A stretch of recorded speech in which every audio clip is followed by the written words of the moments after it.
the Know Your Gear podcast.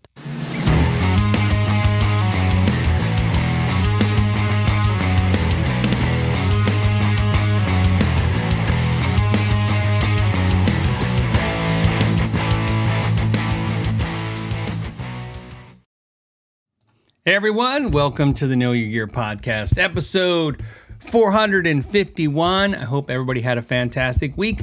We have a lot of subjects, a lot of stuff to talk about, show you guys, and a new segment on the show. I've been working on this for a while. I wanted to do this for a while, and I was like, I think I'm going to do it. So it'll be towards the end of the show, so give you something a little like hold the excitement towards the end. We will do Guitar of the Week and stuff like that, but we're going to be doing a new segment where I introduce you and myself. We meet a new gear channel.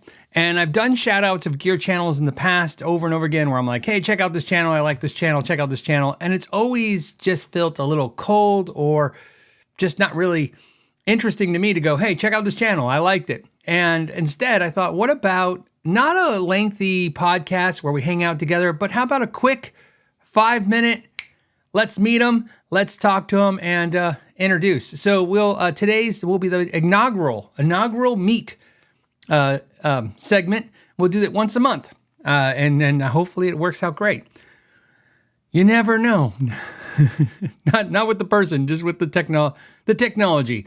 Okay, real quick, let's do some announcements. The announcements are easy. Thank you everyone who signed up for the Tim Pierce course and decided to improve your guitar playing. I think you made a great decision. And I'm not just saying that because they kicked back some of it to us, but sure, that was very nice as well. It funded multiple independent videos going forward, which is awesome. Thank you guys so much. And I want to thank Tim Pierce for doing that. He's just an amazing person, not only a player, but just an amazing human being. And I just want to say thank you for him and for Steve, who took care of that. Also, I want to thank, speaking of great human beings, let's thank our moderators. They're the blue names, the blue wrenches. They get you the links. They funnel me questions. They make sure the rowdy people, well, they're still rowdy, but they're just less rowdy, maybe. I don't know. And then, of course, the channel members and the Patreon members who have sponsored 451 episodes, keeping the podcast independent, so it's you guys. You're the boss. So, and of course, every single one of you who show up live, do a like and subscribe, all those things that support the channel. Speaking of which, this if you're watching us live, there's no commercials during the live. The commercials start after the broadcast. So there's that. So thank you guys for that. That's our way of giving back and saying thank you to guys for hanging out live. We know it's not always easy to accommodate your schedule, and we want to give you something to say thank you. And I thought that was the best way to do it.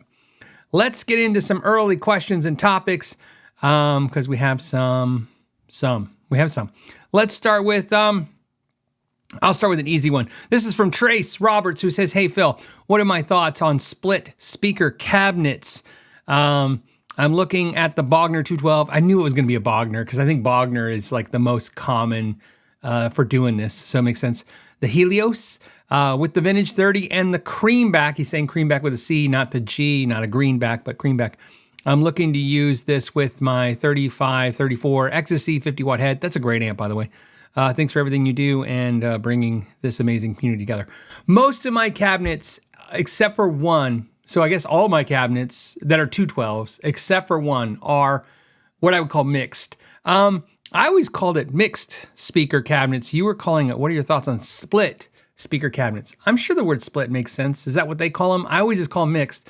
For those of you who don't know what we're talking about, it's when you don't use two uniformly the same speakers. So like in his case, he's using a Vintage 30 and a Creamback in the Bogner.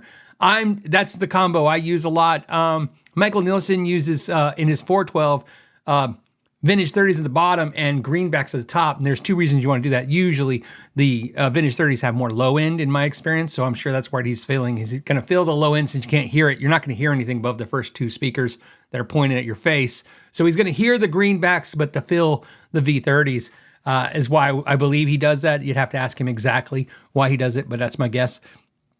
There's multiple reasons why you do this. Okay, so the split speaker cabinets or mixed speaker cabinets.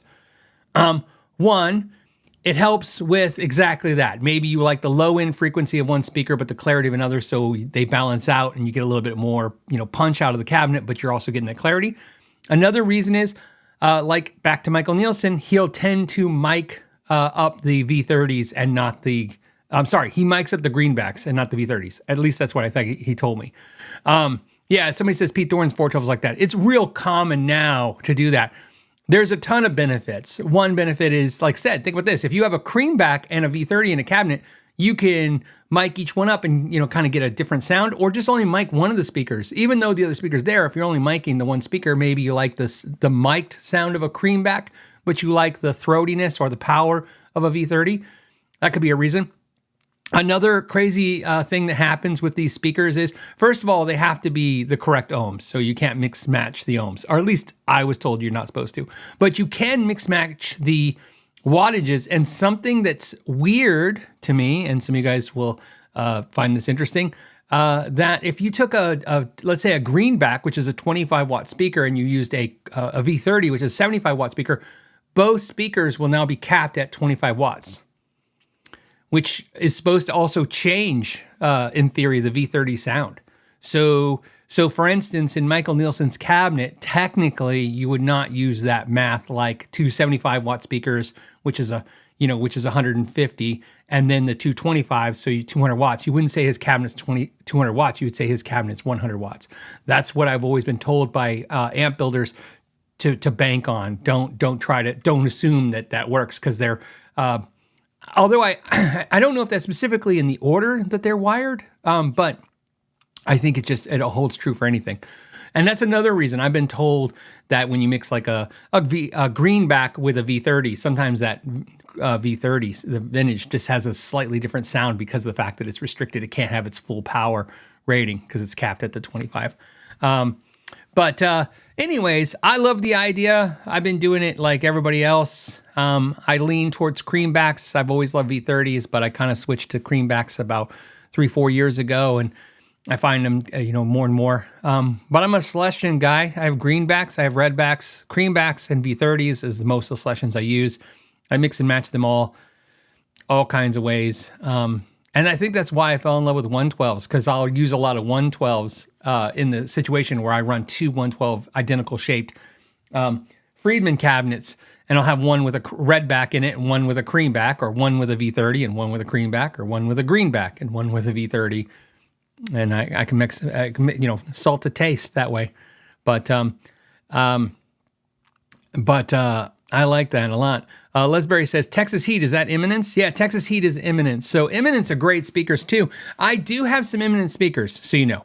I have some Jensens, I have some Eminence. I like all the speakers, but if I was only getting one, I'm going to stick with a creamback. I just find that it does the most diverse sound. And the reason I used to like V30s more than creambacks was I liked the thump that V30s gave me, and I was able to find the Friedman cabinet, the open back 112s, give me a little bit of a thump. When I mean thump, I mean when I hit the note on the guitar, I like to feel a little bit of that, at first, like a bass, almost like I want to feel a little bit, not so much the wind flapping against my leg because the speaker's so loud, but just a little bit of that push. I feel like a little, like the car's, accelerating right away kind of feeling.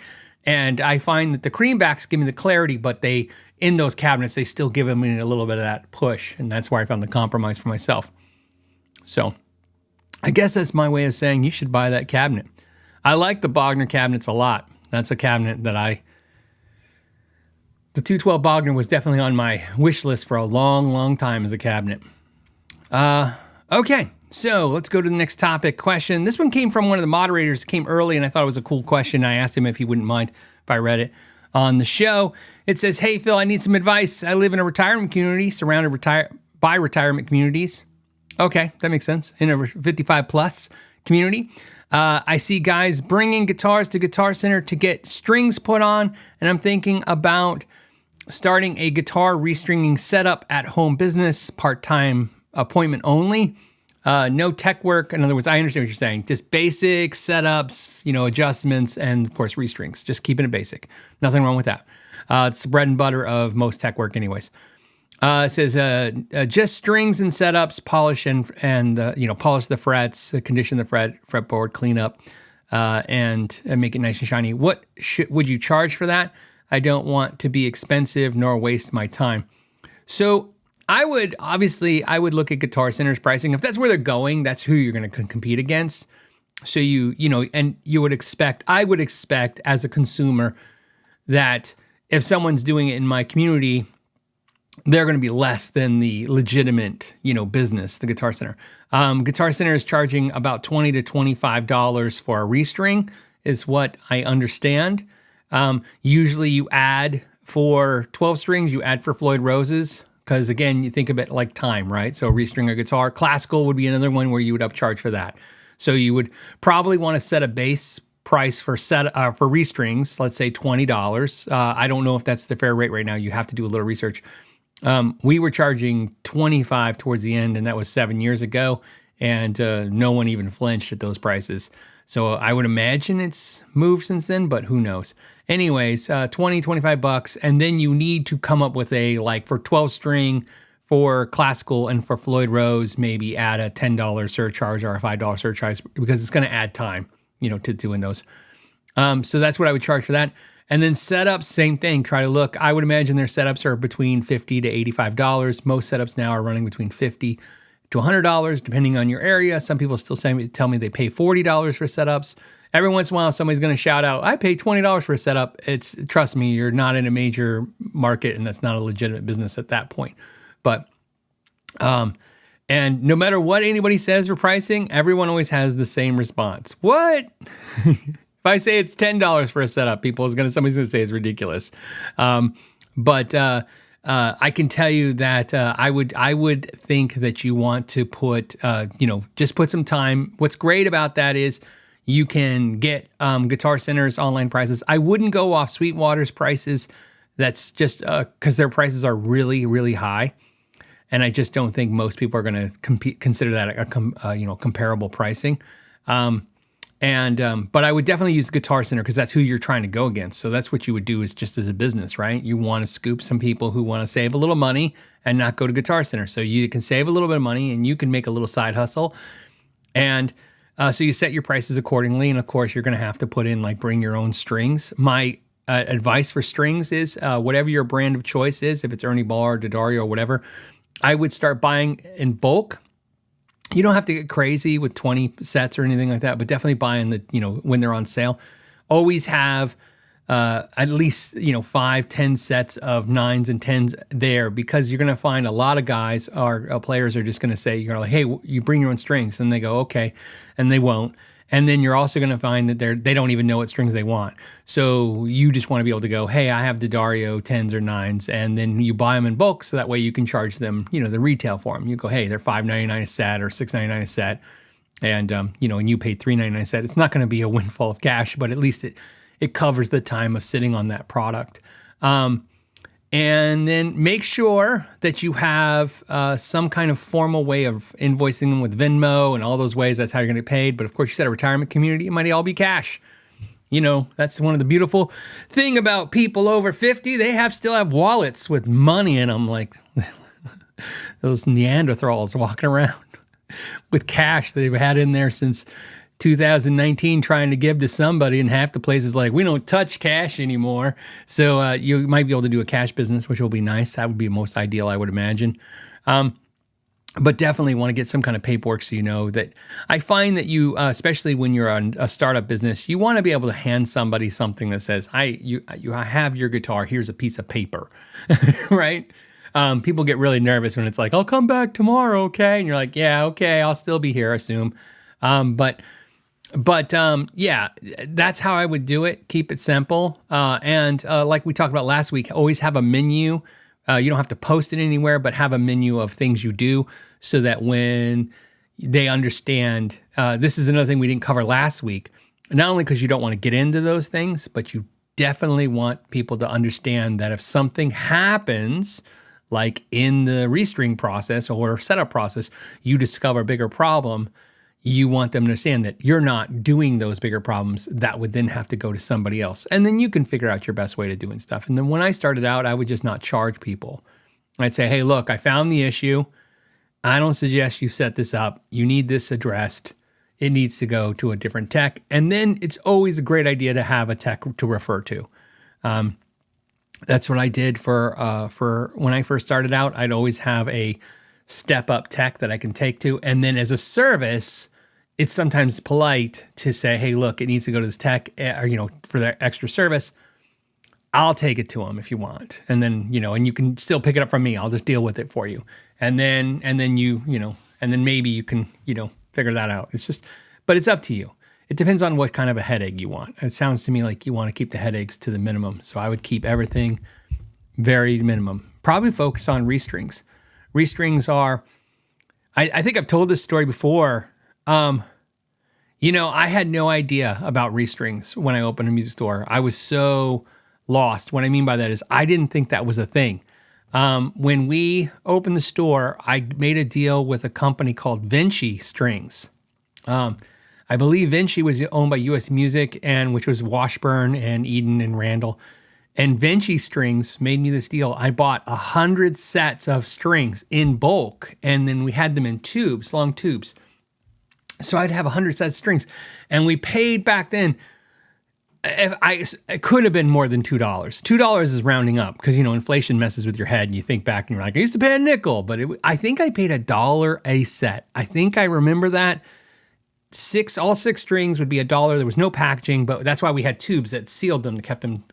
And we had a deal, which was for $2, you could get a set of Vinci strings, and you could come in the store and we had a cart and restring your guitar for free, or we would restring your guitar for free and you could pay for $2, right? And I thought, that was a great service. And what we found was, everyone always had us do it. No one did it themselves. And very few people did it. And I don't know why. And then that went on for a while, and it just wasn't a thing. And then the weirdest thing happened. As time went on and the internet got bigger, the bigger the internet got, the more people came into the store for restrings. And it just started choking us. And so one day came up with this idea I thought was smart, and it was not. I said, why don't we charge $20 for a restring, or we point for free? And that's how we would say it to you. You'd walk in the store and you're like, hey, I need a restring. And then, great, it's $20 for the restring plus the strings, or we point for free. In other words, I'll restring one of your strings for you in front of you, show you how to do it, and then we'll stand there and help you do it. You'll do it, but if you have questions, you get nervous, right? For absolutely free. I bet you 1 out of 50 would do it for free. The rest would just go, I'll pay you. I purposely put the price to discourage people from paying us, and yet they all did. And then I'd have to ask Shauna now. She probably has a better, I never did the restrings. So, I would do the tech work, and then Shauna and Nathan or Warren or Chuck or Ralph would do the restrings. And, they would do them multiples every day. It was a funny business. And, I remember this story. I'll never forget it. I had a fold-up bike that I would keep in my trunk, and a couple of spokes broke, and I didn't know how to fix them because I wasn't savvy that way. And I took it to the bike shop, and they said, I'm doing off memory, guys. So I think they said it was like $9 a spoke, or maybe it was $2 a spoke. Whatever it was a service, right? They were like, oh, it's this much a spoke. And I go, oh, okay, no problem. And they'll fix them, and they fixed them while I waited. And I was talking to the owner of the bike shop. And I just casually mentioned to him, I said, oh, I own the music store down the road. And he's like, oh, yeah, I know that store. And I said, yeah. And he goes, hey, I'm sorry, I have to charge you for the spokes. We used to do it as a free service. He goes, but, now we just get so many people needing it. And he's like, because they buy all their bikes from Walmart and they don't know how to do anything. And I said, hey, I bought my bike from Walmart and I don't know how to do anything. So this kind of totally makes sense. And then I told him the same thing. I said, yeah, we used to never restring guitars. And now we charge what I think is an insane amount of money for it, and we do it as a service. And he said, same thing. We charge for this now. He goes, I think I charge an insane amount for what it is. And he goes, and I can't say no to all the businesses coming in. And I go, yeah, it's just that culture. So think of this. I was supporting it in both ways. I was the idiot that needed the service at a bike shop, and I was the guy who was overcharging you at the guitar shop. So that's the, I don't know how I got on that tirade, but there it is. I feel like, all right, Amanda's grabbed a question for me. This is from David. He says, hey, Phil, curious What current guitars you think will be the future classics? The future classics? You're not going to like my answer. What should I buy to own the next 59 Burst? I love your show and your positivity. Thanks. Well, I wouldn't trust me for any kind of financial advice. I'd be like, buy low, sell high. Anyways, I believe there is no classics. That's it. It's just Fenders and Gibsons. It's all the things. I don't even think Rickenbackers or Gretches, I don't even think those are going to hold the time for classics. I think it will always be Fenders and Gibsons for the most part. Will PRS become classics? I don't believe so. Now, there's an exception to this, and I'll give you an exception. I think artist guitars, and I've said this before, will always become some kind of classic because of the argument that I've made in the past, which is that, artist guitars by nature end up in two piles, okay? They end up in the it didn't do so great pile and they stopped making it, okay? Or it did great and then it stopped. I don't want to be mean to an artist, but you understand what I'm saying. They stopped making it. And then it just slowly holds its value or goes up in value, because my argument is that people still fall in love with that musician every day, even if their music, is older. And as they fall in love, then they start wanting to maybe own the instrument they had. And if there's not that many available, they'll go up in value. The other thing that happens is sometimes, like with John Petrucci, the instrument does very good, but they keep changing it because they want to sell new ones to us. So they keep coming up with new product constantly. And as they come up with new product, they have to phase out the old product. And as they phase out old colors, old models, old variations, again, driving and holding that price. So I find artist guitars are the quintessential, hold the line for pricing for the most part. And when somebody says, well, this artist guitar is not doing that great, I always say, let's wait. Because, will it be 50 years from now or what? I think at some point it does find its way back to holding value. So artist guitars tend to be that. I think everybody here that likes our artist and likes an artist guitar can tell you a story about the current one that they like is so much more money than, what they used to be. But that being said, I think that's the end of the classics. It's not because of what everybody says, what they said that kids don't like music like they used to. I don't think that's I don't think it's true. I think they absolutely love the music. I just think they like the same music we do. They like the older classics, and then, and remember, new artists always pay an homage to the old artists. So there's always that gateway drug, as I like to call it. I don't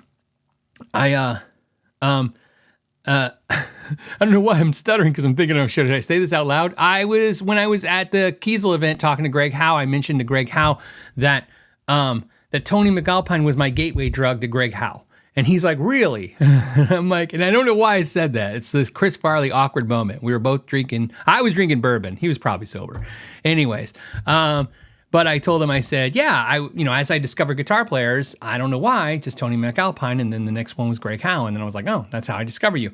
And I said, that's just how it works, right? I discovered, it's kind of like saying, I discovered the blues through Stevie Ray Vaughan, who I barely consider blues. He's like rock blues. That's why I liked it, right? Garth Brooks was a gateway to a lot of country for a lot of people my age, because Garth Brooks was first on the MTV Music Awards, where no country artist was. And then all of a sudden his song was a little rock and roll, and you're like, oh, this is like rock and roll. So country's like rock and roll, and you gateway into that.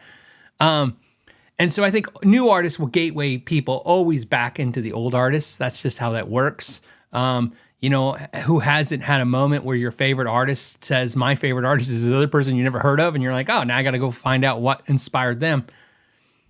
But I think that for some reason, and I don't know the exact answer, we can all pontificate for hours, and that's what we do here on this show, is Gibson and Fender have just captured the multi-generational thing. They're not the biggest thing of the 50s or the 60s or the 70s or the 80s.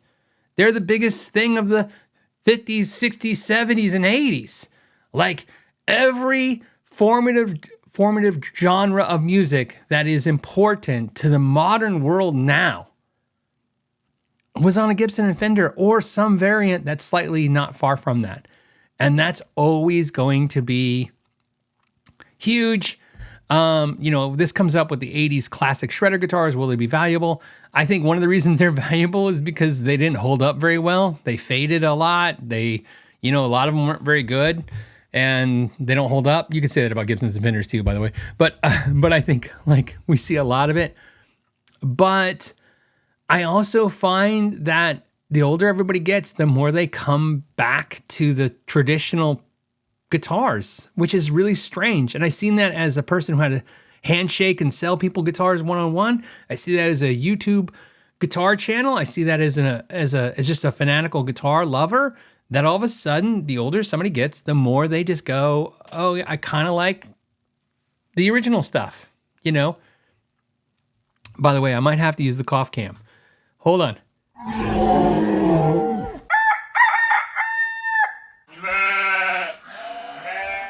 Sorry about that. I've been good this week. I'm feeling great, by the way. I think I got a little bit of sneezing going on. It's just the tail end of something. And it's mostly allergies today, which is funny because it's like, we've been enjoying the great weather here. So we've been having the doors open. And we were just talking today about how we need to humidify the house because it's really dry because of the fact that it's so dry outside. Okay. But anyway, so that's just my thing. So what classics? Here's the thing, by the way, David. I went on that tirade. I'm just going to, because I wanted to talk about that stuff, and it kind of folds into what you were asking me and talking about. But I will tell you this. When it comes to what you should buy, there's a saying, and it says, buy what you love. Absolutely buy what you love. You will not keep it if you don't love it. The thing I've learned. I've learned it with myself. I've learned it with all the people who told me they weren't like me. I've listened. I've heard more people tell me in a music store about like they got rid of these 3 things and now they're getting the thing that they loved, and now they'll be happy, and now they'll stick with this forever. And you know, I just haven't seen very few cases where that's true. What I've kind of realized is if you want to stick with one guitar forever or a guitar forever, that just there's some people out there, there's a couple probably right now in the audience, they just bought their first guitar and they stuck with it. They bought a guitar 10 years ago and it's just the one they like. They don't even care about this craziness of owning 20 guitars thing. But buy what you love. I find that every single piece of gear that I have, that I found a real love for, I've held on to. It's not the best playing guitar. It's never any of the things that's supposed to mathematically make sense. Best playing guitar, the guitar that goes up the most in value. You know, it's just this guitar that I'm attached to because it's so special to me for some reason. And I stick with those for some reason. I can't find this way. Sean says the people that only have one guitar aren't watching this show. That's actually not true, but I understand what you're saying. It's not the majority, but there's a lot of them. It's kind of really funny. You think about it going, but I see it every day. Because so you know, Sean, the people who are not the gear hoarders that are watching the show are fascinated by us. They are truly fascinated with this culture. They find it fascinating.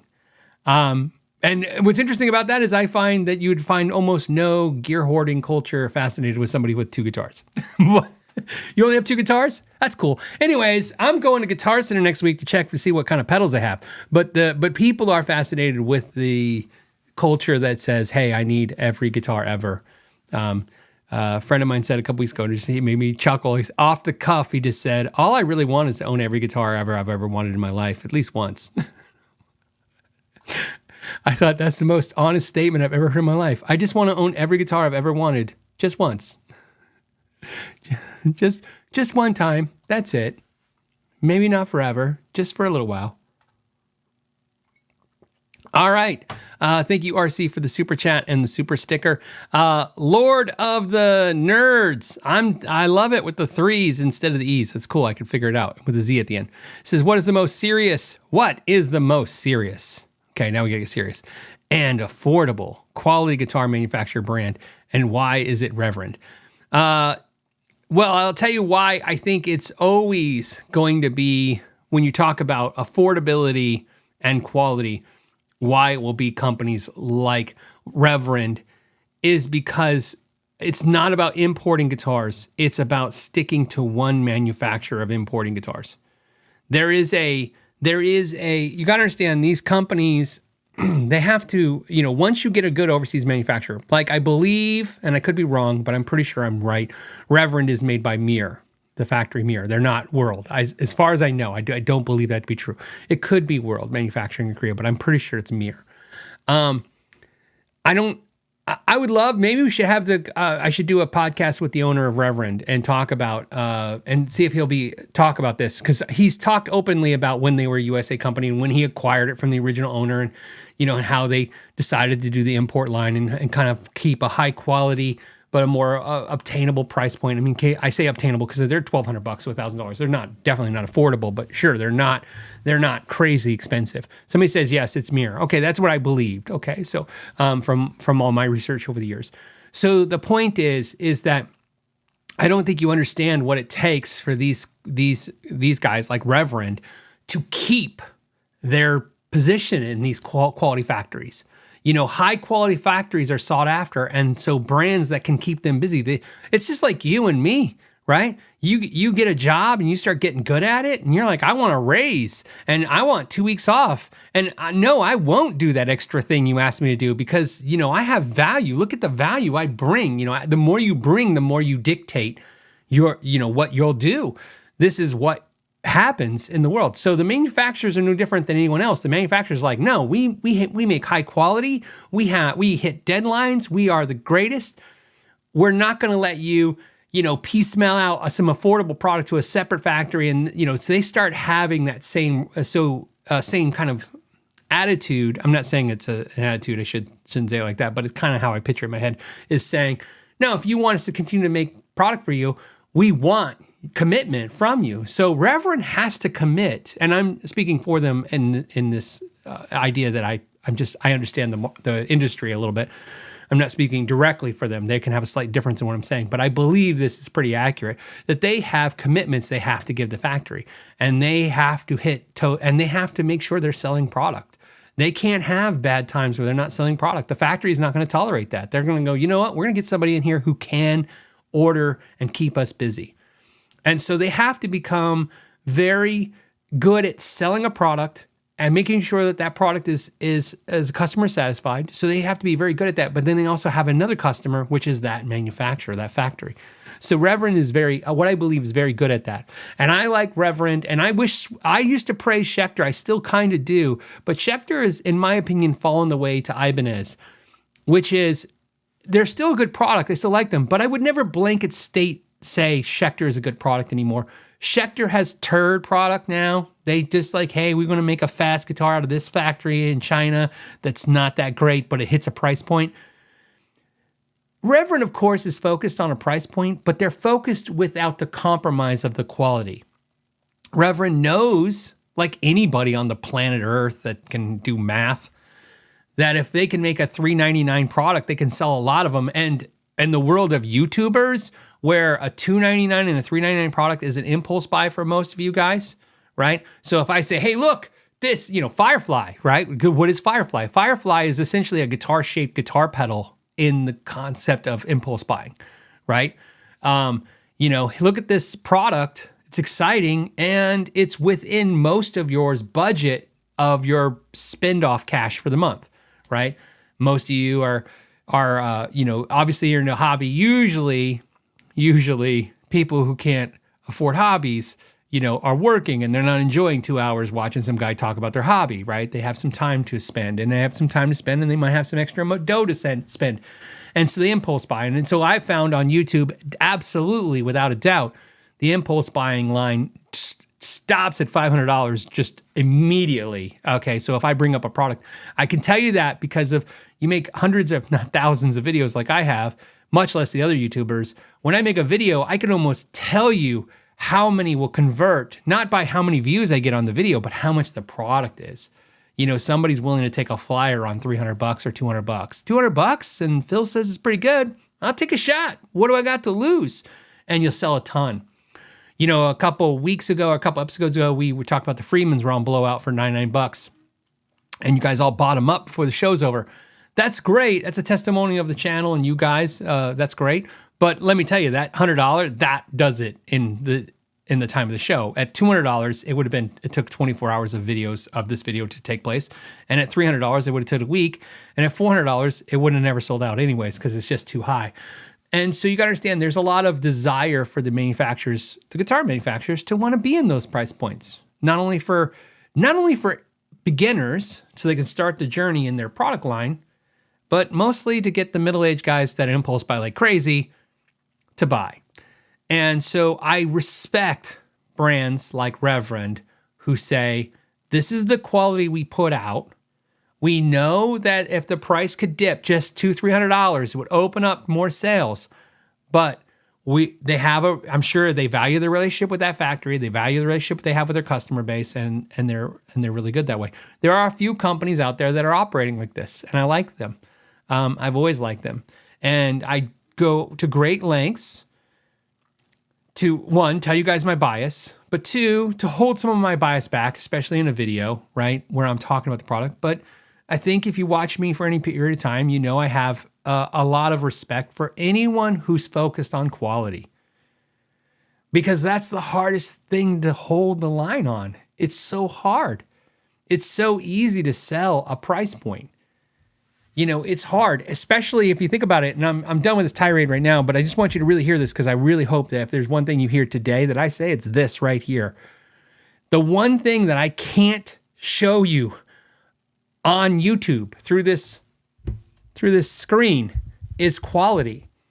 So making quality on the internet is almost a fool's errand, because the one thing you guys relate to as a whole is a price point. Is what it looks like. So if it looks nice and the price is right, you're more apt to make the purchase in this world of not touching it.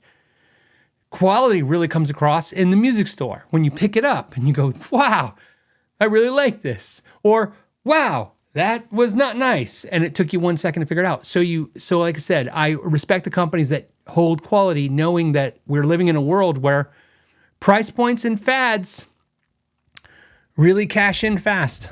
So So why is it Reverend? It's Reverend, and it's a few other brands that I think like that, that hold and make really good quality.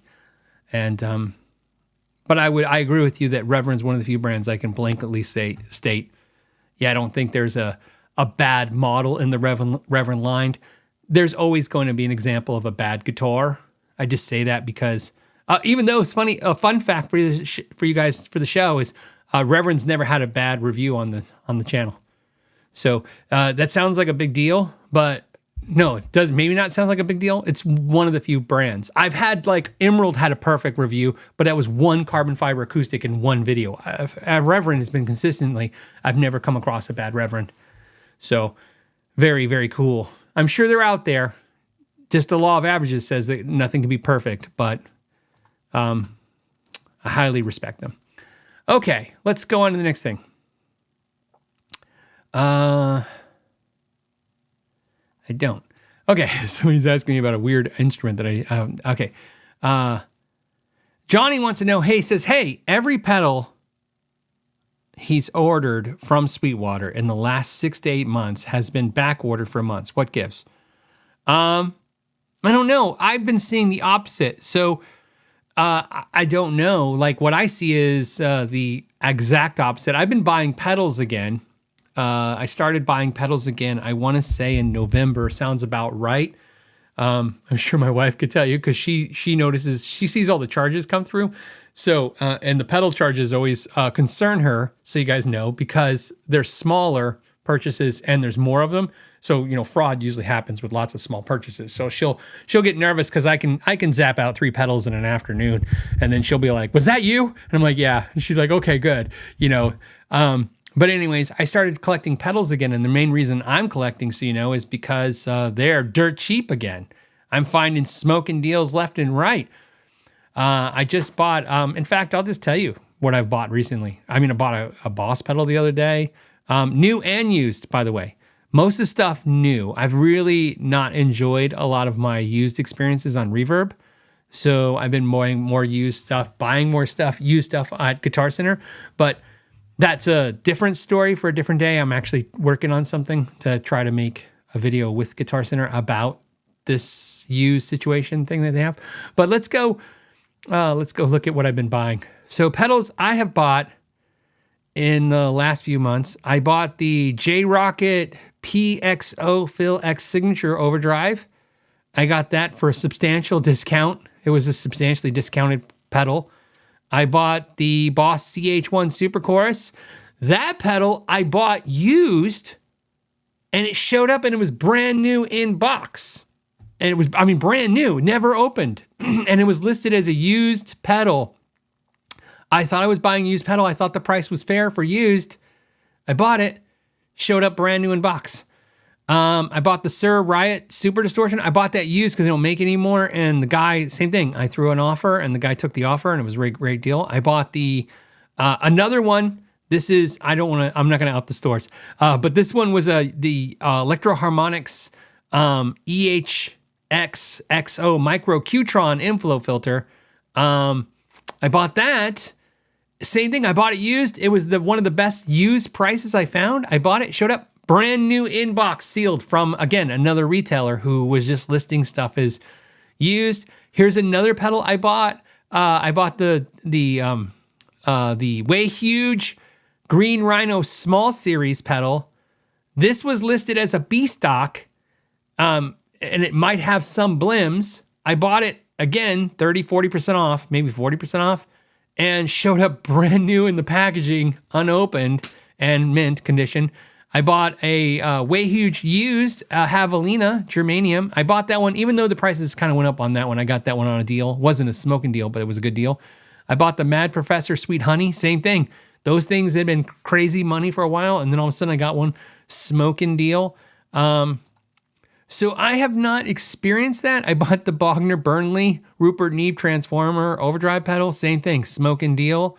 I bought a made in Japan long chip DD3 digital delay pedal from 1988. And funny story on that, I found that pedal through an offer that I was like, okay, throw an offer. Was really low offer. They took it and then they backed out of it, which is fine. I get it. It was a little cheap, I'm sure.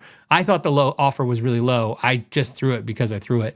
And then a couple days later, found another one just like it, bought it, and got it for almost that same price. So I haven't been experiencing that.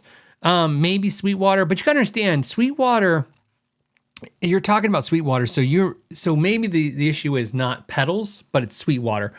Sweetwater buys in bulk. They buy big orders, so they don't get a lot of filler order, is what I'm trying to get at. So what I mean by that is, let's say they run out of a bunch of products in a product line. They don't go, hey, we need 10 of these, 2 of these, 1 of these, hey, we need one to replace this one, kind of thing.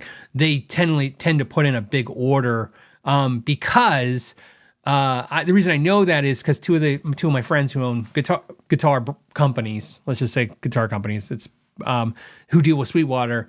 One of them had to basically tell Sweetwater that they need them to put in their orders at the beginning of the year so he could plan, because he couldn't physically. He's like, dude, when they hit you and they go, hey, we need 300 of these, he's like, I need 5 months. So he was like, okay, we got to better figure this out, figure out how to have a more control over how I'm going to keep you stocked.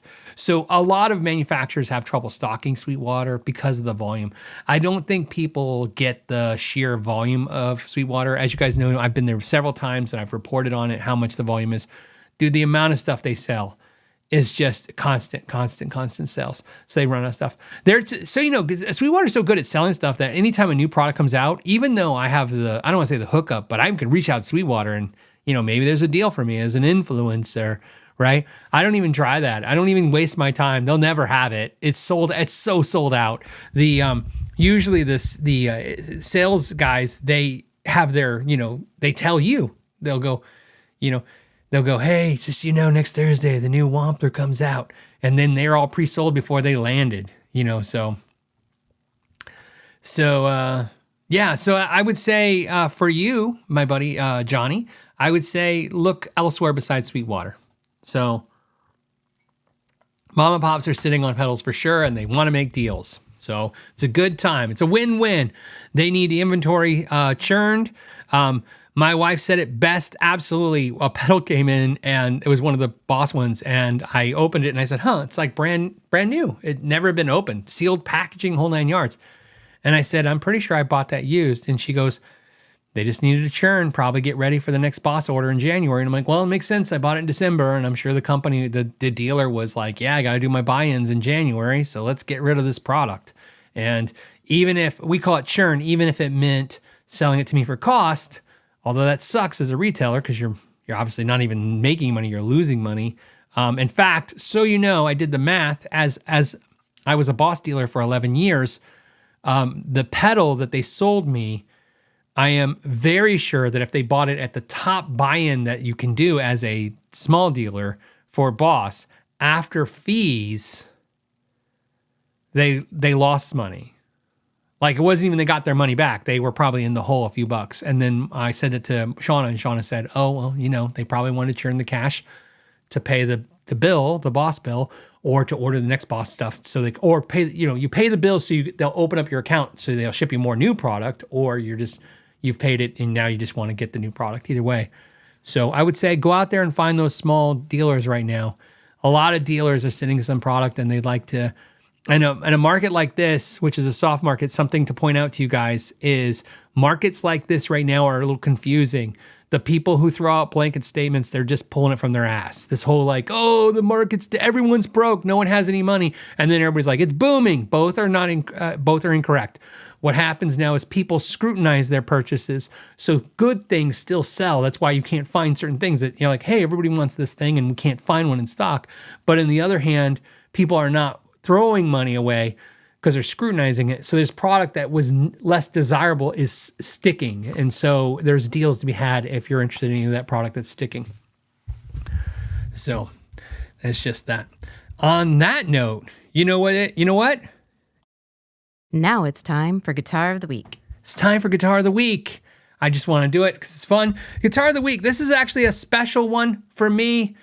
Because I got this guitar and I didn't know what to do with it. Some of you have seen it in the backgrounds, and it was like, what are we going to do with this guitar? And finally, we figured out exactly what we're doing with it. So, Guitar of the Week today is a guitar. Let me just tell you the backstory on this. So, as you guys know, I was friends with the Ash family, especially Sammy Ash, before he passed away. God rest his soul. And I always want to just tell you, because I love telling this story, and I hope you guys don't mind me telling it for a second. How I met Sammy Ash and how I became friends with him is still one of the most iconic moments in my YouTube life. I won't say career, the same bland life. When I had a store and I started making YouTube videos, and I was doing them independent. I wasn't really trying to hawk my store. I was just trying to make YouTube videos at that point. The big sensation at the time, if you think back in the day, was Anderton's and the blindfold challenges, of course, with Rob Chapman and the captain. But more importantly, what rig would you buy? Or I buy my buddy's rig. And everybody's like, what would you buy? What guitar amp would you buy? What amp? Do that video, Phil. Everybody wanted me to do that video. And I kept thinking, I'm like, I just don't get it. First of all, I don't want to do it because it's a copy of their idea. But secondly, I just don't get it. I go in my store and go, I guess I'd get this thing because it's here. And I, like my wife said, she's like, what guitar would you buy for $500? You bought all of them. They're in your store. I'm like, I know, all the ones in my store. So I don't know what my YouTuber clout was back then. I want to say it was like 30, 40,000 subs. I think that's what it was. You'd have to go back and look at the numbers. And I went to my cohorts, the other music stores, and I thought, well, I should do this for real. I'll take $500 of my hard-earned cash and I'll buy something. And I went to the music stores that I knew and said, hey, I want to film a video in your store. And they went, why? And I go, well, because I have viewers on this YouTube platform and they want to know what guitar I'll buy for $500 because they've seen I got some nice guitars and they're trying to figure out, like, what is a guy who has a lot of nice guitars, what guitar would he buy if I was confined to a budget that's more normal, $500? And they all basically said no. And not only basically said that, they said no, they weren't interested. First of all, they didn't trust me, which really hurts my feelings to this day. They thought, well, why don't you just film in your store? I go, no, because the experience should be in a different store. I just want to go to a store. They wouldn't do it. I reached out to Guitar Center. Guitar Center said a flat out no. So I called the Sam Ash in Glendale and I talked to the store manager. And he says, well, we'll get back to you. And Sammy Ash called me back, and he called me at my store because that's the phone number I had at the time. So he called me at my store and he said, hey, this is Sammy Ash. And I said, hey, Sammy. And I felt weird calling him Sammy because I'm like, oh, isn't he Sam Ash? Why is he Sammy? He said Sammy. I'm like, Sammy. I said, hey, Sammy, my name's Phil McKnight. I have this YouTube channel. He's like, yeah, I looked it up. I saw what you have.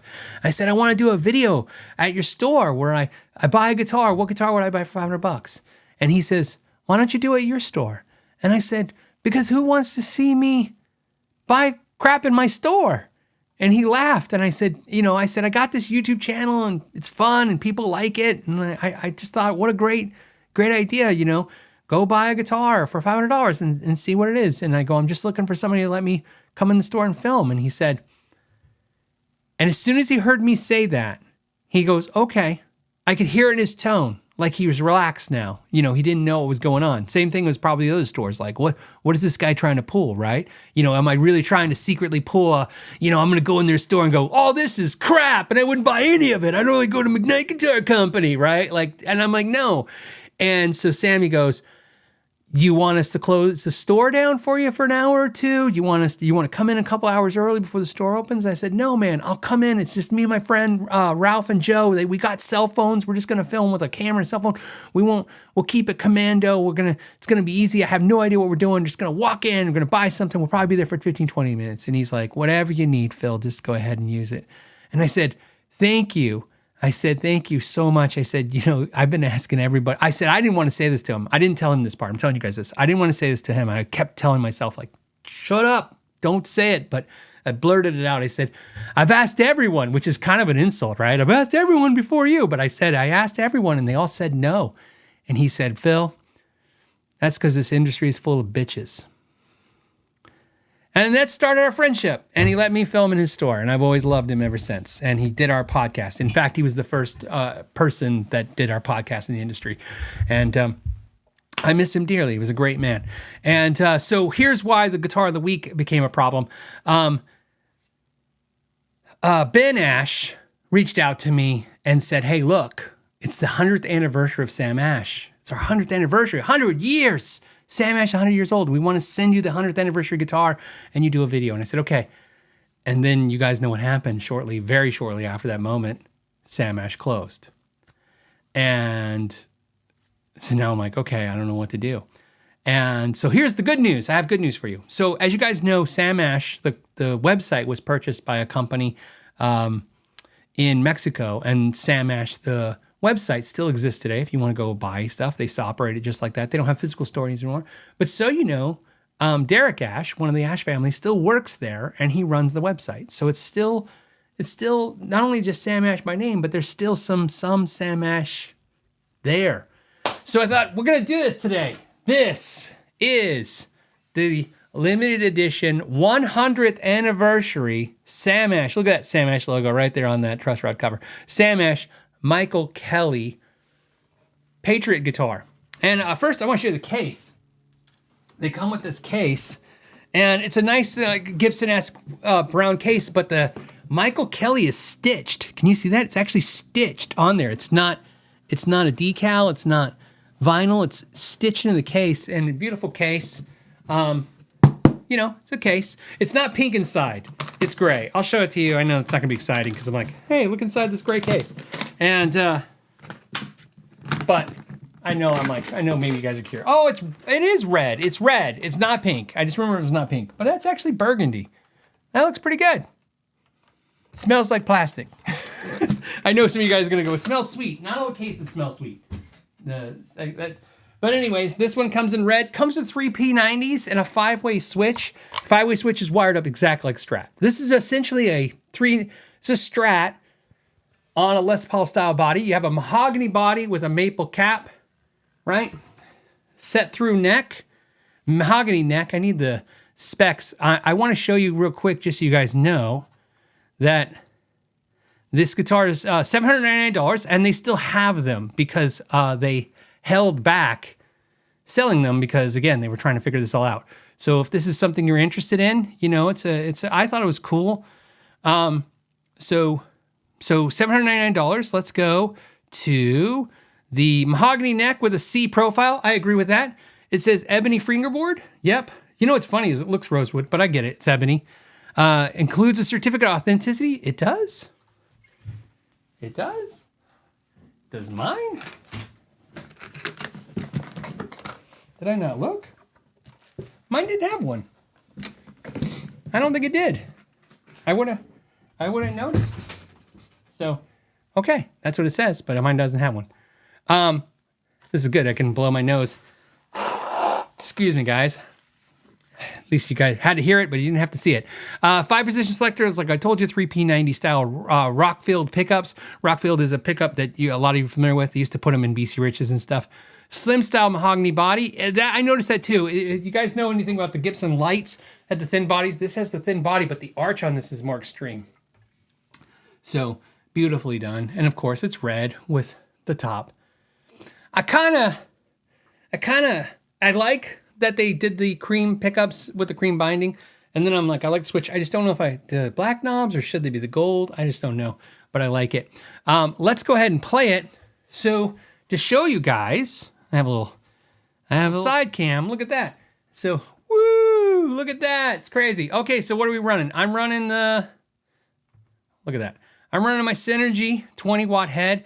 I had the Freeman preamp in there, but I'm not running that. I'm running just a clean channel on the amp, and then I'm running some pedals, and I'm running my J-Rocket Audio Milio. Is that what it is? I don't know. It's the white pedal that I love, and then, of course, the New X. And that's the Mark Lettieri pedal. So I know this is probably making you guys dizzy. It's not my fault. It's because it's on a wireless phone. So for those that want to get dizzy. All right, let's play it. So I'm going to start with clean, and I'll show you my favorite part if we switch cams right here. Switch cams. This is going to be the middle and neck. So this is like your position on your Strat where you have a middle neck. Okay, let's do here. And here's the clean.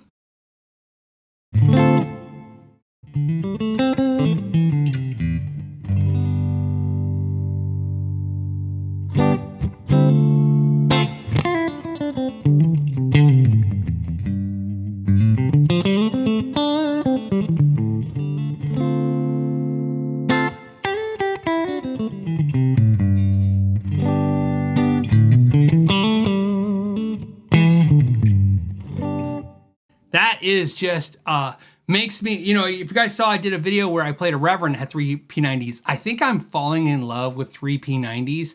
I kind of like just don't understand why this is not becoming more of a thing. You get the P90 punch, but then you get those inner positions. I'm gonna go to them right now. So think about this. This is middle and neck. I want to go to the middle and bridge. So this is middle and bridge.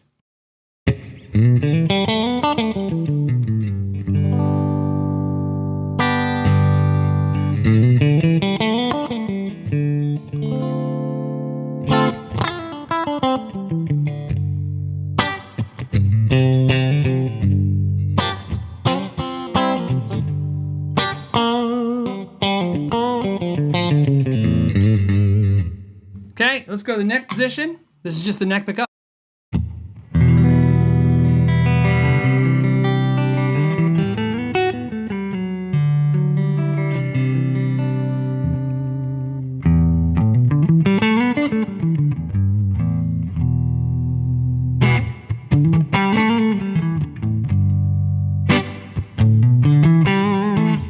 And then what's crazy is this guitar sounds great in the bridge. Here's your bridge pickup only.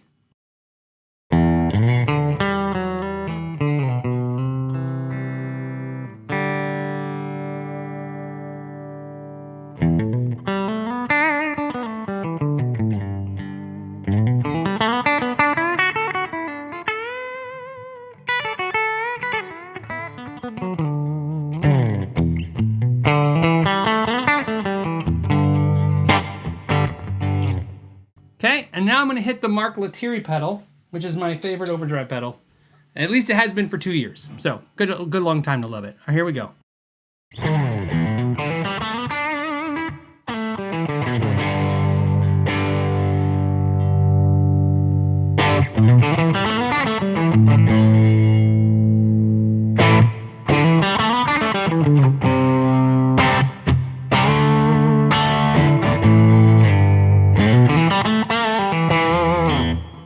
neck pickup.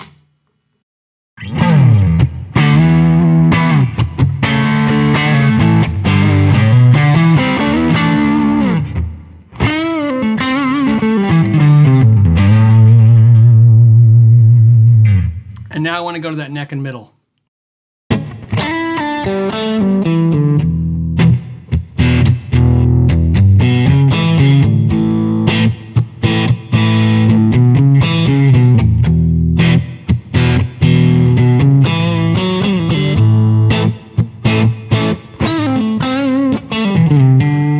And last, let's do that middle and bridge.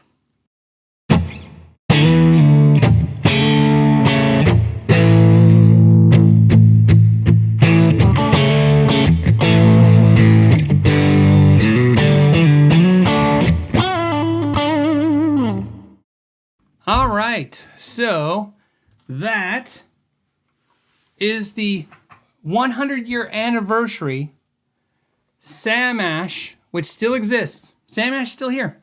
And like I said, Derek Ash is still there. And I know it's not the Sam Ash we all love and remember as stores, but that's the world we live in now.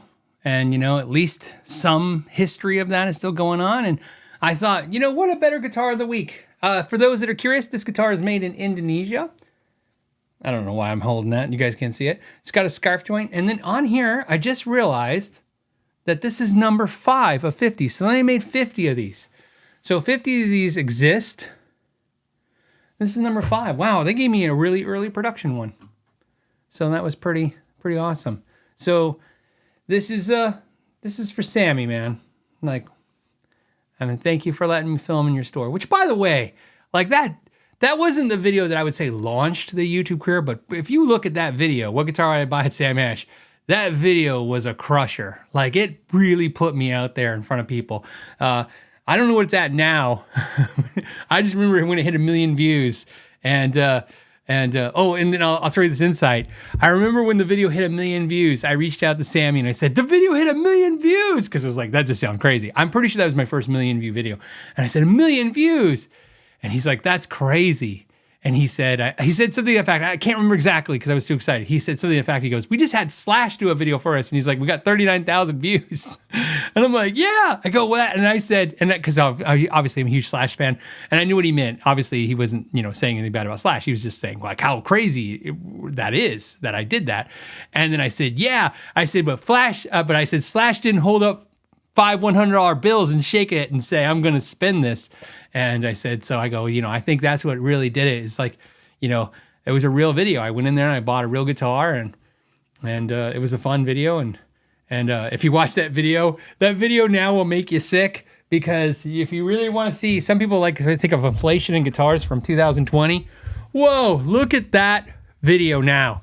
I'm going to warn you, you will vomit. You just sit in disbelief of all these amazing guitars that are like a nickel. So I think I've said this before. I'll end on this. People to this day, because the video now it still gets seen. People, because they don't check the reference date of when the video was made, they'll say things like, "This is fake." You'll see it in the comments. This video is fake. These were all like planted guitars. I'm like, no, that's just what stuff cost when that video was made. So. I think it's Lee. Lee says the prices were so good back then. Oh yeah. If I could go back now in that video, I think there's at least 6 guitars that I would have bought. Like, buy those and put those away. What was wrong with me? So yeah, let's see. Okay. So that was Guitar of the Week. Thank you guys for indulging me in that. All right. Okay, so next subject. This came from Mike. I just saw it right now. It says, Mike says, what do you think of Fender's new CEO? Will focus most on? What do I think the new CEO will focus on most this year? I don't know. What I'm hoping for is maybe I'll be on Fender's good side now. I always feel like I don't know this to be 100% true, but we always found that our disconnect from Fender really came about when I started criticizing Fender openly on the podcast about some of the things that happened. If you could go back and look at the titles, that's the problem with YouTube, is it lives forever, right? So the things I said, 5 years ago are still ringing true because that video still comes in feed. Obviously, I had some things to say about when they did layoffs. I had some things to say about some of the judgment calls they made, and then we started noticing wow, that was the end of them talking to us about anything. So maybe with new regime change, maybe they'll reach out to the channel. It would sure help me considering I buy a lot of Fenders and Squires and put them on this channel. So it'd be really nice if I could get into a situation where we could borrow some gear sometime or get access to the newest stuff when it comes out, because I think you guys would be interested in that. But on that note, I don't know what to expect from Fender. I'm hoping a more focus on quality. I think that's what they've lost. And again, these are the things that got me in trouble back then. I think Fender's totally lost the focus on quality and just focusing on market optimization. I think that's all I ever see from Fender anymore, is they're really good at figuring out how to raise a price quickly, really good at how to, put out the hot topic product out at the moment, but not so much necessarily make stuff that we really, really need or want, or better yet, focus on making sure that we as consumers are taken care of. And I still think they are good at the back end, which is when you have a problem with a product. I think Fender's still one of the best companies at getting your problem solved. So if you have a defective product, getting it warranted, getting it taken care of. But I just think a company that big and that great should have a lot less quality control issues, and to the point where, like I said, I think when I'm talking around to people in the industry, or even you guys who just love guitars immensely, it comes up more than ever before that basically we'll say 7 years ago everyone say, well, Gibson quality was shite and Fender's was great, and now we all say Gibson quality is better and Fender's is shite. So I'd love to see him focus on quality. I'm sure he's going to focus on exciting new things that get us exciting, but I would really wish they would just focus on making a great guitar, because ultimately that ensures more people playing guitars, whether they've been playing new or as a new player, or somebody who's. I also I think I want to trust Fender for quality. We were talking about Reverend earlier. There was a time not long ago, but on this show, so I know the show's been around for 8-9 years, but not that long ago, where I could blanketly say, you want quality? Mexican-made Fender. Price point you can afford, quality you can rely on. Bam. Show me the flaw in that. And now it's a little gray. The price point is barely affordable, and the quality gets dodgy here and there. And so, but to be able to, I would love to be able to speak. I know American Fender is just going to be too impossible. It's too expensive, okay? When I'm saying what I'm going to say right now, I would like to speak about Mexican-made Fender the way I spoke earlier about Reverend, with conviction, to say the quality is amazing and the price is great. I think the quality is good and the prices are somewhat, reasonable. But I think the prices have definitely been, like I said, as the price of Mexican-made stuff's gone up, the quality has not held the line. It's actually gone the other way. That's just my 2 cents. And so that's what I think of that. All right, let me grab this. This comes from Ruben. Ruben says, "Hey bud, you think it's worth upgrading from a Tone King Imperial preamp the Tone King Imperial preamp to a U Synergy 20 and the Tone King module? I'm craving versatility and I already have a nice 112. Well, they're totally different animals. I understand what you're asking. So basically, keep in mind, those are two products that I absolutely am in love with right now. The Synergy, and I'd like to point out, I like the Synergy 50 watt head, but I'm in love with the Synergy 20 watt head as a product. I get so much use out of it. And I can trust it, I didn't tell you guys, but the reason why you were listening to the Synergy 20 today for the Guitar of the Week, even though I was running pedals, is I'm running the IRs right into my my Rodecaster. So I'm just running the XLR out into the Rodecaster. You were not hearing an actual speaker in the room. I could hear the speaker in the room because it's running into my cabinet. So I heard the speaker, but I didn't have to mic up the cabinet. And for me today, it was just a nice, like, hey, I don't want to think about it, right? So, and for those that are curious, I'm using the Michael Nielsen Impulse Response. It's his 412 with the 2 greenbacks and 2 vintage 30s. And it's because I bought his pack and it was like $20 and I just grabbed it through a bunch and threw in there. And that's the one that just kind of caught my ear. And I think it actually says in his pack, it's his favorite. So I grabbed that one. I grabbed a couple others. I grabbed that one and that's the one I went with. But so versatility. So back to your question, they're different animals. If I could only have one and I really like the Tone King Imperial, I would probably get the Synergy and the Tone King preamp. But I will tell you, and I've been telling everybody, I just want to warn everybody, okay? Because I heard even another YouTuber talking about Synergy the other day, and I liked what they had to say, except for one thing I disagreed with them about. So I'm going to tell you what I disagreed with. With the Synergy 20 head, I would recommend, if you get a Synergy 20 head, to wait on, the Tone King module is amazing. The Dr. Z module is great. I would actually try to get like a higher mid gain or gain. If you whatever you gain module, get a gain module. The clean on the Synergy 20 is totally usable. That's what I was using just now. I know it's weird because it's just a volume and tone. I did not want to like it because I was like, oh, they only did a volume and tone. This is a joke. Between the volume and tone and the, I don't know what they call it, but the little modeling thing that you can model, there's another button. And between those 3 buttons, that button and those 2 knobs, I can get whatever clean. I mean, you were hearing the clean tone of that amp today. That amp and reverb off the Atlantic. Then, that's a $150 reverb delay pedal. Not like I'm running Strymon here. It sounds great. I would maybe get the Synergy 20, and then if you want the Tone King module, great. But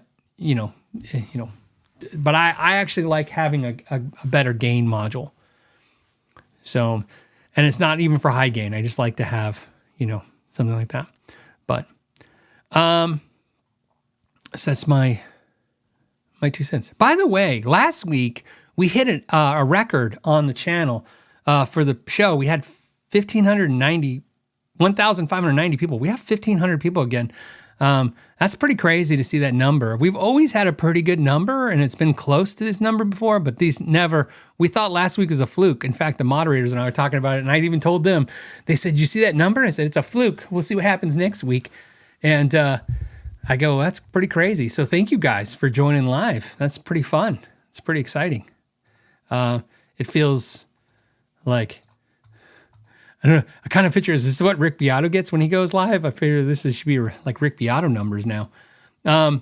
Okay, Live in Lust says, hey, I'm about to do my own fretwork. I've noticed that there is a trend for hemispherical fret ends. Yes. Is this skill necessary to learn? No, I have a short video showing you how to do hemispherical ends with a Dremel and, a polishing wheel. And first of all, I can tell you right now, it's almost impossible to do the hemispherical frets with the fret in the fretboard. So when you say you're going to do your own fretwork, I don't know if that means you're going to level, crown, and then, a crown, I should say crown, and then level, and then crown your frets. You can round the edges of the frets, but to get true hemispherical frets, it's almost, you have to have them out of the fretboard. In other words, new fret before it's been set in. If you're doing new fret ends, you can do it. There is definitely a good and bad. Some players do not like the semi-hemispherical frets because they believe that because they run shallow of the fretboard edge, that sometimes when you're playing the high E, never really so much the low E, but the high E, it rolls off. You do a light bend and it rolls off the side of your fretboard, and you get upset about that. It absolutely can happen. One of the things I have to do when I'm looking at guitars that have semi-hemispherical frets is, you look at the edge to make sure they all touch the edge, because sometimes one or two are shallow, and that's a problem. I don't think you necessarily need it. I think as long as you take and make sure you use a nice fret end dress file and you round the edge so that those burbs aren't burbs. The burbs aren't there. The burrs aren't there. It's like, it's just the burbs. So anyways, the burrs, just make sure the burrs aren't there. I don't think you need semi-hemispherical frets. I find that most high-end guitar companies don't want to do them, and it's not because it's a cost thing, it's just because they don't want to do them. I find that companies like eArt and stuff really kind of found a niche, because what a great way to guarantee that a lower priced, fast-made guitar isn't going to have fret sprout issues, because the frets can't, they don't touch the end, the blades can't pop. So, I don't necessarily think you should do it. I wouldn't really worry about it. If you watched my video this week, I talked about the new Taylor guitars. I was very excited about that. I love any time where somebody's trying something new, especially something that's I think could ruin the entire lineup. I think Taylor, they knocked it out of the park, and I think they could have just as easily crapped the bed with the new lineup of Taylors. And I'm sure some diehard Taylor fans are not going to be happy with some of the changes in the new guitars. I absolutely am a huge fan. And for the first time ever, I feel safe going up the line of Taylors. I love like the Martin T28. I love, the J45, and I love the Taylor 814 CE. Those are holy grail acoustics. And, one of the things you worry about when you own expensive acoustic guitars, for those that just mostly live in the electric guitar world, you worry about things like neck resets, not only because it's expensive, but even in my case where I would do it myself, it's time consuming. But anytime you do stuff like that, you're taking the chance the guitar will never vibe the same again. And it's an expensive guitar. So I really feel more safe with this Taylor. I feel like this is the first high-end acoustic that I feel really, really safe with in this price point. Somebody asked me in the comments, some of the comments was, what do I think of versus the Emerald acoustic? And they're just different animals. The Emerald acoustic is a fantastic instrument, but I obviously, look, there's my two acoustics. So there's the two, that's what I'm down to. I got two acoustics. I love them both for different reasons. Obviously, the carbon fiber acoustic is bulletproof, and it's amazing for that. It sounds really, really good, but it sounds really good for a carbon fiber acoustic. It's just not the same thing as a real wood acoustic. It just doesn't breathe, and it doesn't project in the room like it does. But, if you've been watching for the last few years, I've been trying to get my hands on some of these, but, if you've been watching Martin guitars, the Martin's been scrutinized really badly for the last few years with a lot of defective guitars, with a lot of molding coming off, just a lot of stuff happening. So I like that, to seeing acoustic companies taking the money and the time to make something a little better. So a little better. Let's go to the next thing you guys got. Let me refresh this. And let's see what we have. We have... Oh, Tone Shield, thank you. He's just did a super chat to tell me he loves the videos and keep up the great work. I appreciate that, especially weeks like this. I really want to do more bass content and more acoustic content. And as you guys don't know, it's a good reminder to tell you that there is a second channel now. There's the Know Your Gear channel and the Phil McKnight channel. The Phil McKnight channel, we only do deep dives, and we only do this podcast. That's all we do on this channel now. So the two essentially long form type videos I do that people really gravitate towards.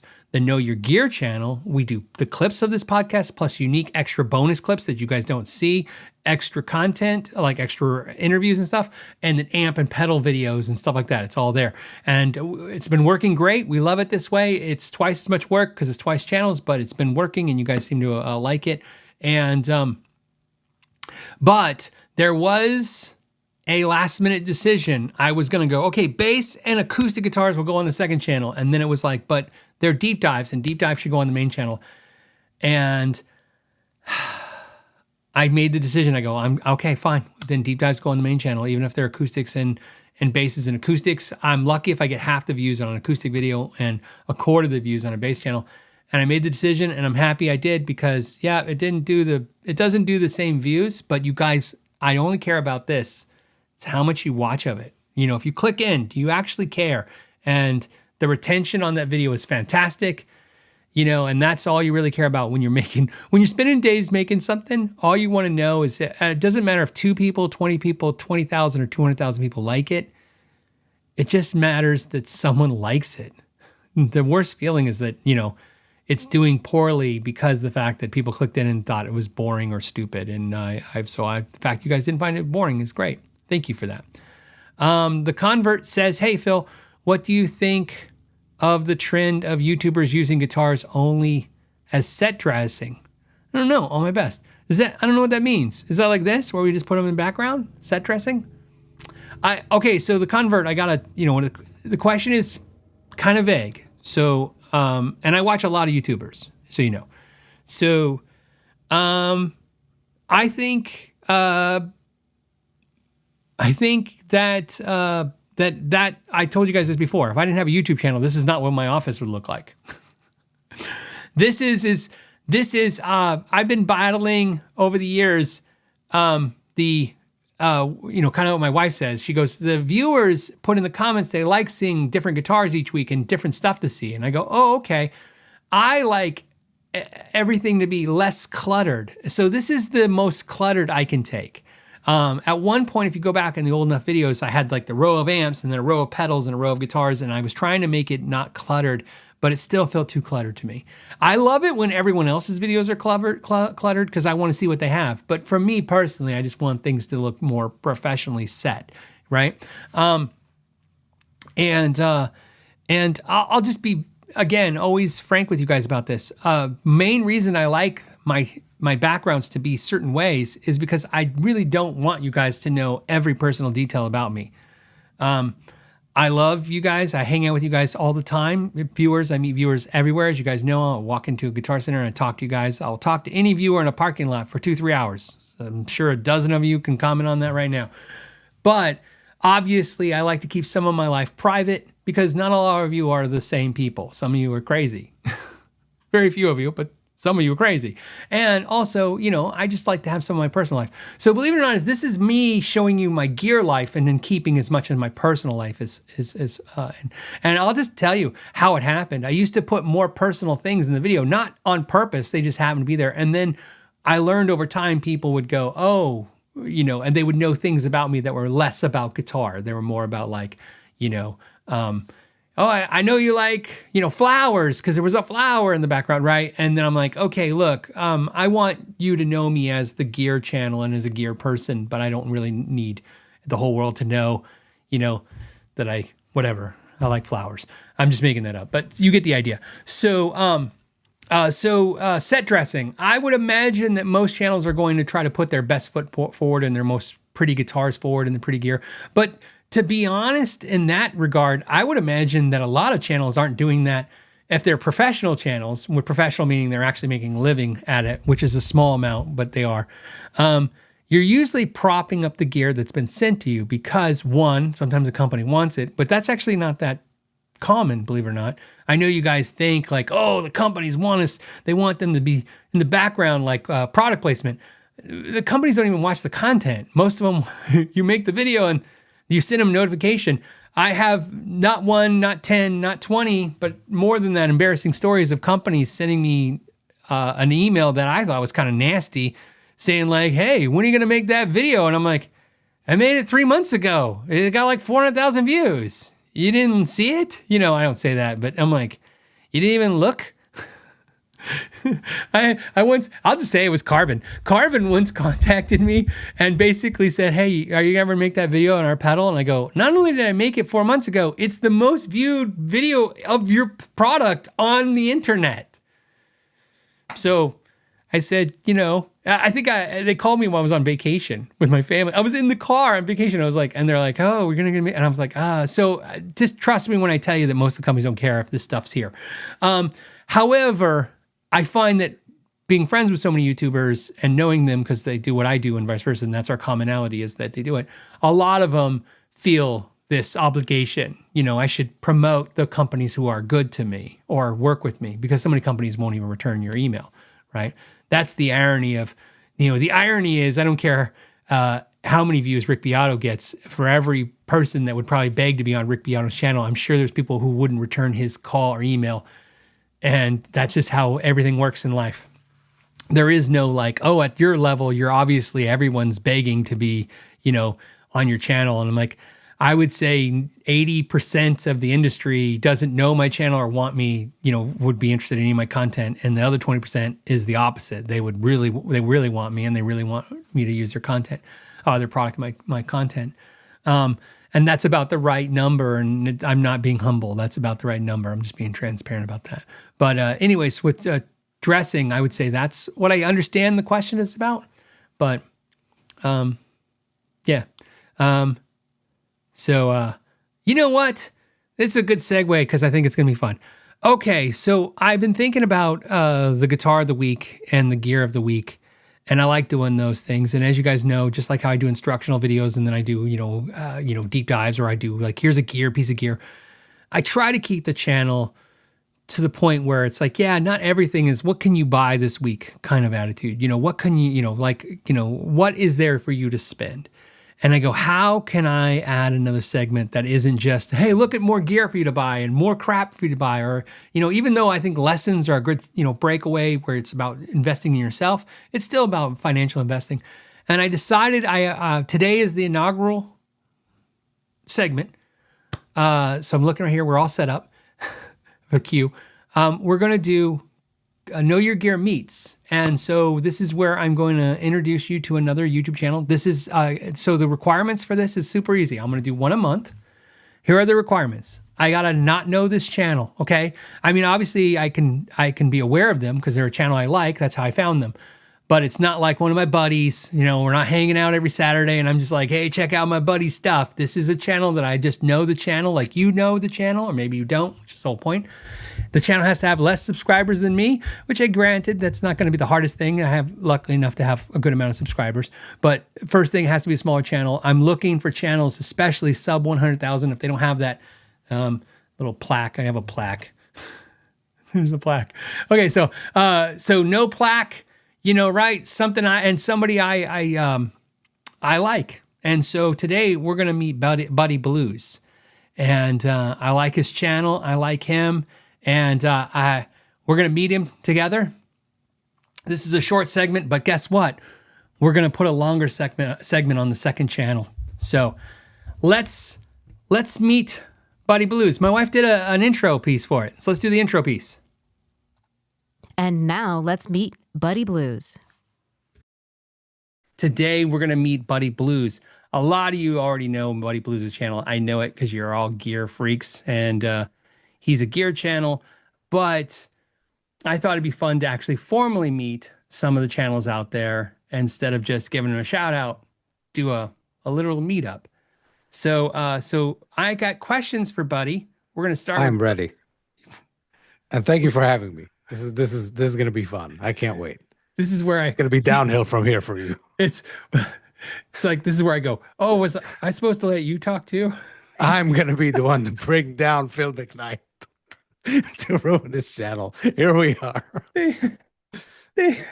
All right, here we go.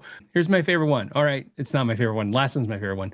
First one is, what gear channel inspired you? RJ Ronquillo.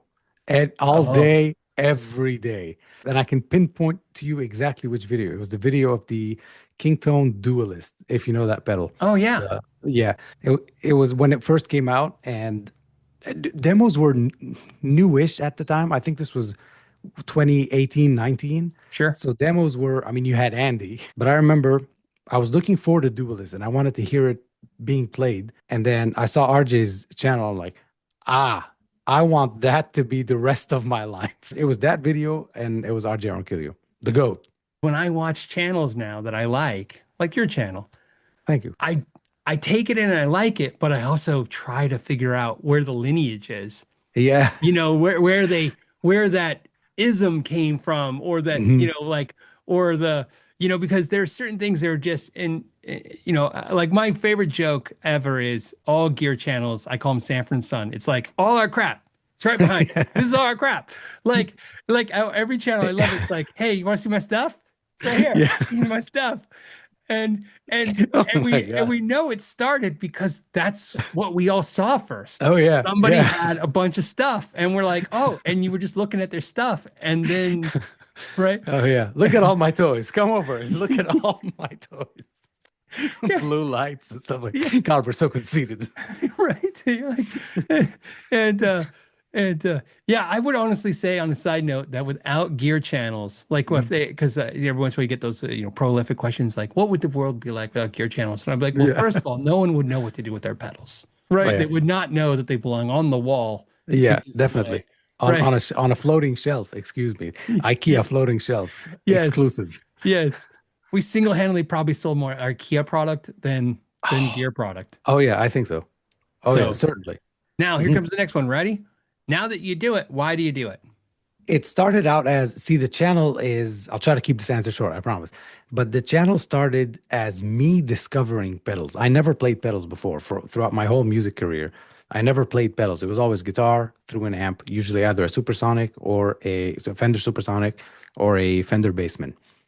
So lockdown happened in 2020, and I thought, let me start getting pedals. The only people that were shipping were Guitar Center and Sweetwater. So I started getting into pedals. I started getting heavily into Hendrix. So I wanted a Univibe. I wanted a fuzz pedal.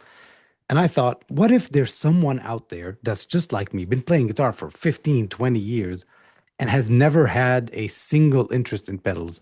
Would I be able to A, change their mind, B, show them how I'm using it, and maybe that'll inspire someone to, I guess I do need a compressor in my rig, for example, because I can't hear that high E, whatever.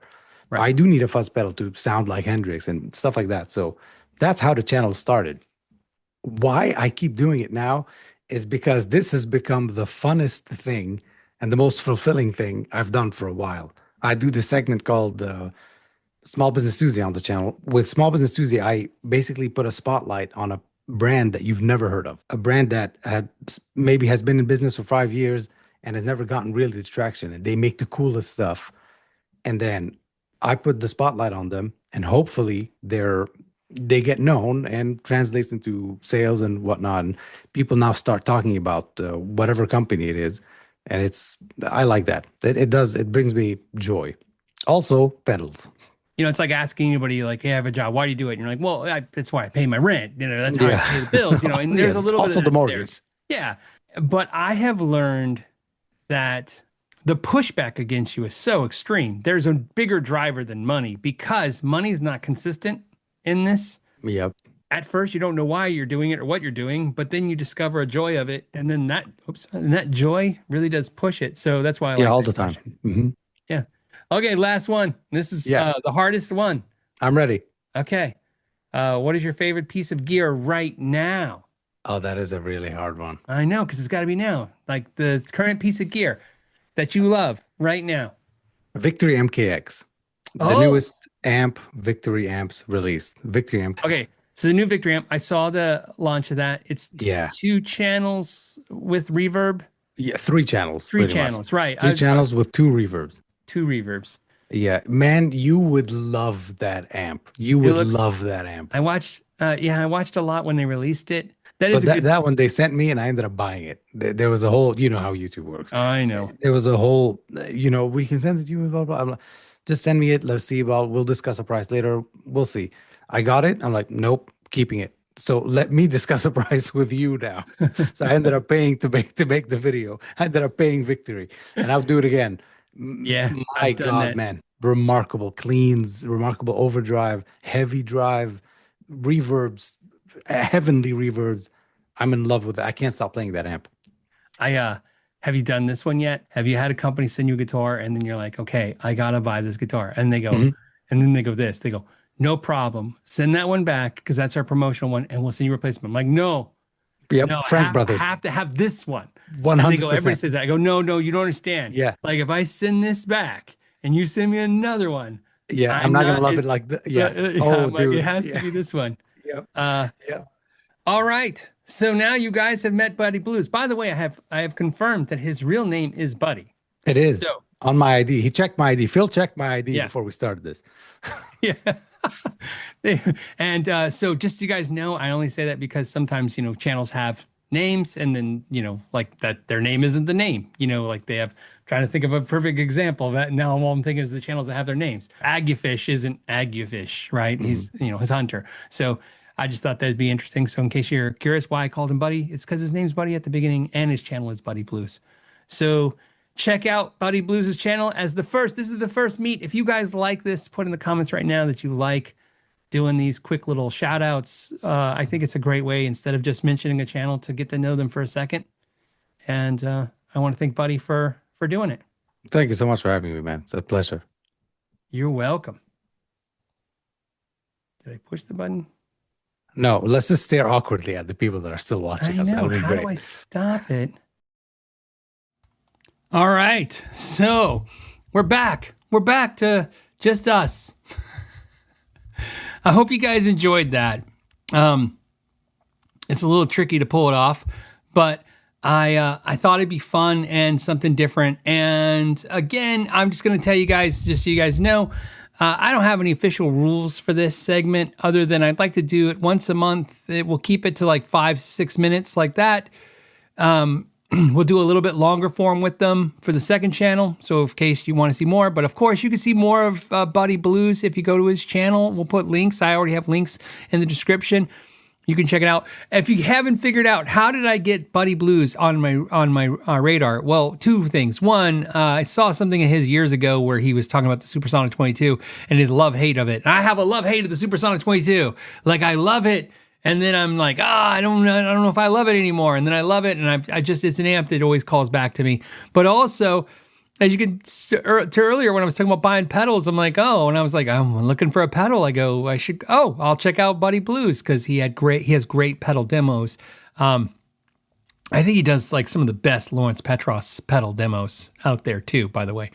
But anyways, I just thought it'd be fun to share and show you this. And I'm sure it's weird for him because I reached out to him, and I said, hey, I want you to come on my live show. I'm going to ask you a couple questions. It's just, and he was like, let's do it. And so I'll be reaching out to more channels. If you're a channel out there, I don't reach out to me because trust me, I have lots of channels. I'll probably come across yours because if you make good content, I'll find you. I promise. That's really what I'm interested in.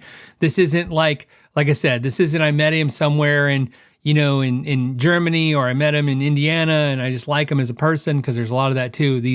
I just liked his content and I thought, you know what? You should know about his content. And just like when I recommend other channels, I thought instead of just doing hey, check him out, I thought, let's meet him. We can do it. We got the technology. It's here. I'm sure I messed everything up for going through it, but still it worked. Okay. So we're going to finish up our regular programmed content. Let's finish out some questions and topics. And Amanda's grabbed some for me. This one is from, I guess it's Too Gooey. I have no idea. T-U-E. It's like Tuesday, but gooey, Too Gooey. I have no idea. It says, any experience running compatible pedals 18 volt, does it make a big difference? It does make a difference. I don't want it to. So, for years I refused, and I had no excuse because I have Chuck's power supplies. So it's just, you go in there and go 18 volts, or you go, 9 volts. It's easy enough. And I never really put it, Lawrence Petros pedals will do that. He'll take 18 volts or 9 volts, and he would say something to me because he's smart. So he says smart things, like, just so you know, you get more headroom if you go 18 volts or something like that, right? I got to tell you, sometimes I'm the worst. I have the worst attention span for stuff, right? And I have to be, once I'm in the mood, I'm focused. I won't stop researching something until I can tell you everything I think about it. But until then, it's almost like you can't get my brain to hold any information. And this went on for years, and it wasn't until what was it? I'll grab it. I can't. I don't know why I have trouble with this name every time.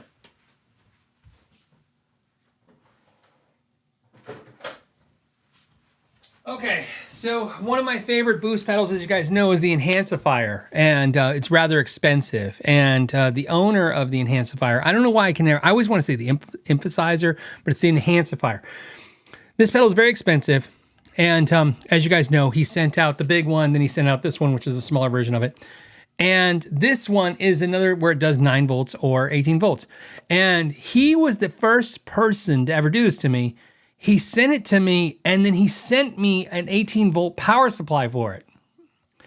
And I was like, I wasn't offended in the way you're thinking, but I was like, I have a power supply, dude. You know, it's called the Know Your Gear channel. I have power supplies. Like, I didn't, you know, I was telling my wife, she's like, yeah, he gave you a power supply with it. And I go, I have power supplies. And then he wrote a little note and he said, this thing sounds a lot better with 18 volts. And I'm like, okay. And he's right. And what I found is it sounds great at 9 volts and you're not, you know, it's not like you're missing out on anything. But I did hear exactly what he said, which is what Lawrence had told me in the past too, that when things can run at 18 or 9 volts, when you run 18 volts, man, you really get, Lawrence said headroom. I didn't understand what that meant in his context of it. He was explaining it correctly, of course, but I wasn't understanding it. Now, the way I would explain it is, it's not that it's fuller sounding. It's like, yeah, it's more headroom. If that doesn't help you, it didn't help me either until you try it. So basically, you should definitely try it, especially if you have a good power supply like Chuck's or something like that. Just do it if it runs 18 volts. Just make sure you're reading all the manuals and stuff. Somebody put in the comment, Funky Boss said small. Yeah, this is the small one. So if you didn't see the original one, it was huge. Yes, the Enhancifier is one of my favorite pedals in all of time. And the only thing I can say is that's negative is it's expensive, and because it's handmade and it's made by one person, like kind of like how Lawrence does, and it's not small, right? This is big. It's a big pedal, and whenever I want something to sound really good, I'll run just this into a good tube amp, and I can play for hours and never feel like I need anything. This pedal into my Princeton is probably like my desert island rig. It's so great. And it's not even that dramatic what it does to sound, but what it does, man, it makes the guitar to sound so good. So that's my answer on 18 volts. So try it. If you haven't tried it and you have the opportunity, try it. It does make a difference. Will you find, I find laziness wins with me. So if I have the option to go 9 volts, I'll take it every time because I'm just lazy and I can just use it faster, not have to get underneath the pedal board and do all that stuff. But like if I was recording, I would definitely switch to the 18 volts and get that improved sound, higher headroom and clarity. Rexomatic says, hey, Phil, I know you like Parker guitars. What do you think about the Korean P38 model with the piezo humbucker single? Picked up a 2001 P38. Need to clean. Check out the piezo. Any tips? Yes, the piezo systems in those guitars are delicate. It's just piezo systems are delicate by nature, and they get crusty. They get dirty. They need to be cleaned and serviced, and you can do some research online, and you can go on a Parker forum and learn all about that when you're ready for that.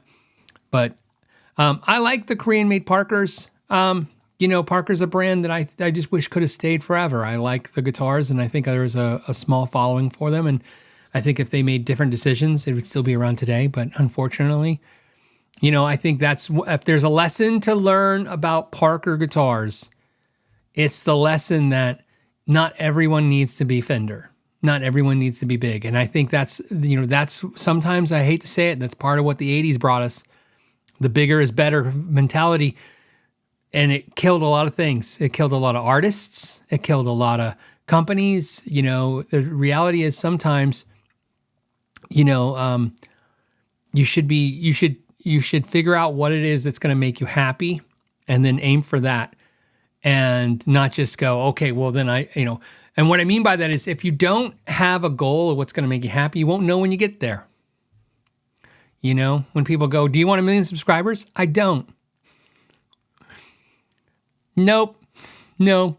No. And here's why. I don't have a goal that would connect that to anything that would make me happy. To me, it's just more people watching, I guess, would be fine, but I'm happy where I've been happy for the last few years with the channel size, and like I said, it could be smaller and it'd be fine. It's I get out of it what I love, which is I get to hang out with people on Friday. We get to talk about guitars. I get to make content. It's great. I don't want to be this TikTok influencer person. It's just not something I'm interested in. And I think the only thing that helps me with that is the fact that I knew that going in. Once I figured out what this was probably going to be, I said, this is where I need to be happy. And I think chasing the bigger will sometimes, first of all, I don't know what that's going to be like. So how could I decide? How could I think 1 million subscribers is going to make me happy when I don't even know what that's like? And I think that's with Parker. I wish Parker would have stayed a small business.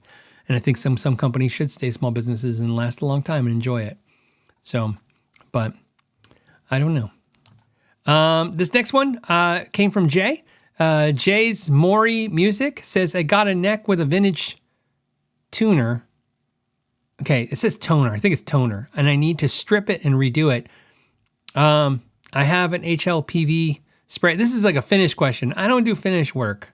What finish would you recommend? I don't do finish work. So that's unfortunately... I know a lot of people ask that. We keep talking about having a guest on. We'll have a guest for finish work, but I just don't do finish work. It's not something I've ever did. It's not where my skill sets lie. I've always relied on somebody else to do it. Okay, let's go to, I'm going to say KV Prod. KV Prod says, hey, I have an Ibanez Blazer. Oh, that's a cool guitar.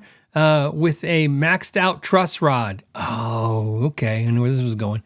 And the neck is badly bowed. The neck needs more tightening. How can I save it? So at this point, you have very few options. First of all, because of the Ibanez Blazer's older, I'm going to assume that it's not a dual action truss rod, but you need to confirm that because dual action truss rods have existed a little bit longer than most people remember them to. Why I mean that is because you've maxed it out and it's bowed like a banana. It could be the dual action truss rod forcing it into that. So you may want to return the truss rod. So go the other way until it goes loose. And then once it goes loose, go the other way and just pay attention because if it doesn't have a dual action truss rod in it, the other way eventually as it goes loose, you're just going to unscrew the nut off the top, which isn't the end of the world, but just don't do that. So confirm that. So first confirm that. If that's not the case, how would I fix it? There's two ways I would approach it. First of all is I might go ahead and put tension on the neck. I have a neck tensioner, but you can make something makeshift. I use makeshift stuff all the time, and make the neck, force the neck into being straight and then let it sit for weeks. And hopefully forcing the neck into being straight and the truss rod, sometimes you'll notice what happens is, because you gotta understand the truss rod's maxed out. It may not be maxed out like at the end of its threading. It just might be with the neck is so strong, especially back in the day when using really old dry wood and the wood's old now, the truss rod just can't physically get it to go that last way. And so sometimes if you force the neck to be straight for a period of time, you might go to turn the truss rod and go, oh wait, it's turning more, and you get more out of it, and then you get their last bit of truss, last bit of that truss rod adjustment. I don't think that's going to happen. Somebody's saying heat press. Yep, you can actually use steam and heat to do that as well. But it's up to you. Again, I'm not looking at it, so what I'm giving you is my safe verbal answer. Yes, we would steam it. Yes, we would use a heat press. However, I'm not looking at your neck. I don't know what finishes on it. I don't know what cracks are in the neck. I don't know what's going on. And putting pressure on the neck isn't going to hurt the neck more than where it's at now. So that's why I'm giving you a safe answer. If that doesn't work, well, then what we would do next is we would delaminate your fretboard, take it off, and put a new truss rod in. So there you go. That's what I would suggest as a starting point. That's just a starting point, but that's where I would start. The Real RD says you'll hit 500,000 by summer. Do you know we actually have, analytics? YouTube gives us analytics. I can tell you exactly when I'm going to hit 500,000 subscribers for those that want to know. Because I know you guys really want to know. And when will Phil McKnight hit 500,000 subscribers? Speculation.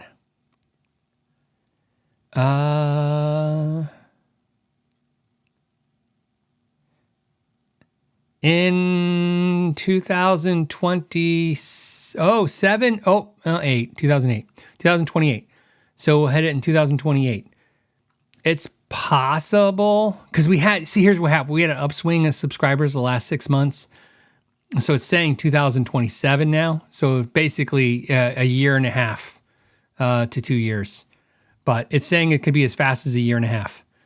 So to give you an idea, that's how fast it moves. But so you know, that's we're on track. That's what it was in 2024. They said we're going to hit it in 2028. So we're looking like we could hit it by it would be the end of 2027. So 2 years basically from now is when we will hit 500,000 subscribers if things don't change. So in other words, we don't slow down. We're most likely never going to speed up. Just not going to slow down. I only tell you that just to give you guys how hard it is to hit subs. It's really nuts.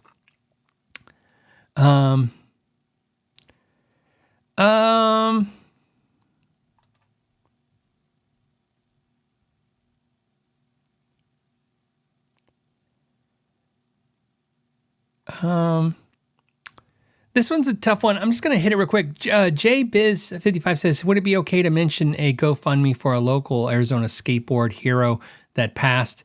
It's Chris Gobber passed away, and there's a GoFundMe to save his house for his kids.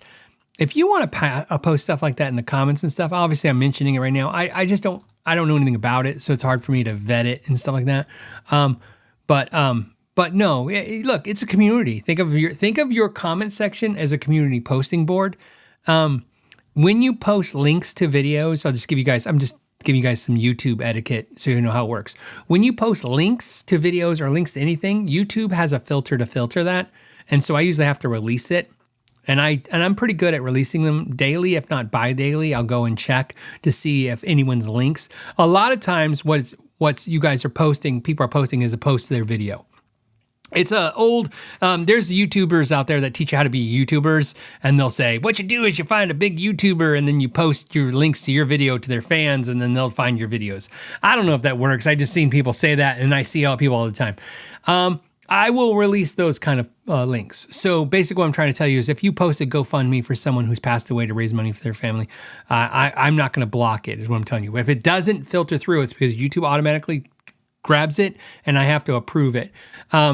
Only thing I'm looking for is the reason YouTube does this in the first place is I'm looking for what essentially YouTube doesn't scan it for me. Otherwise, it'd be easy and I wouldn't have to have them filter.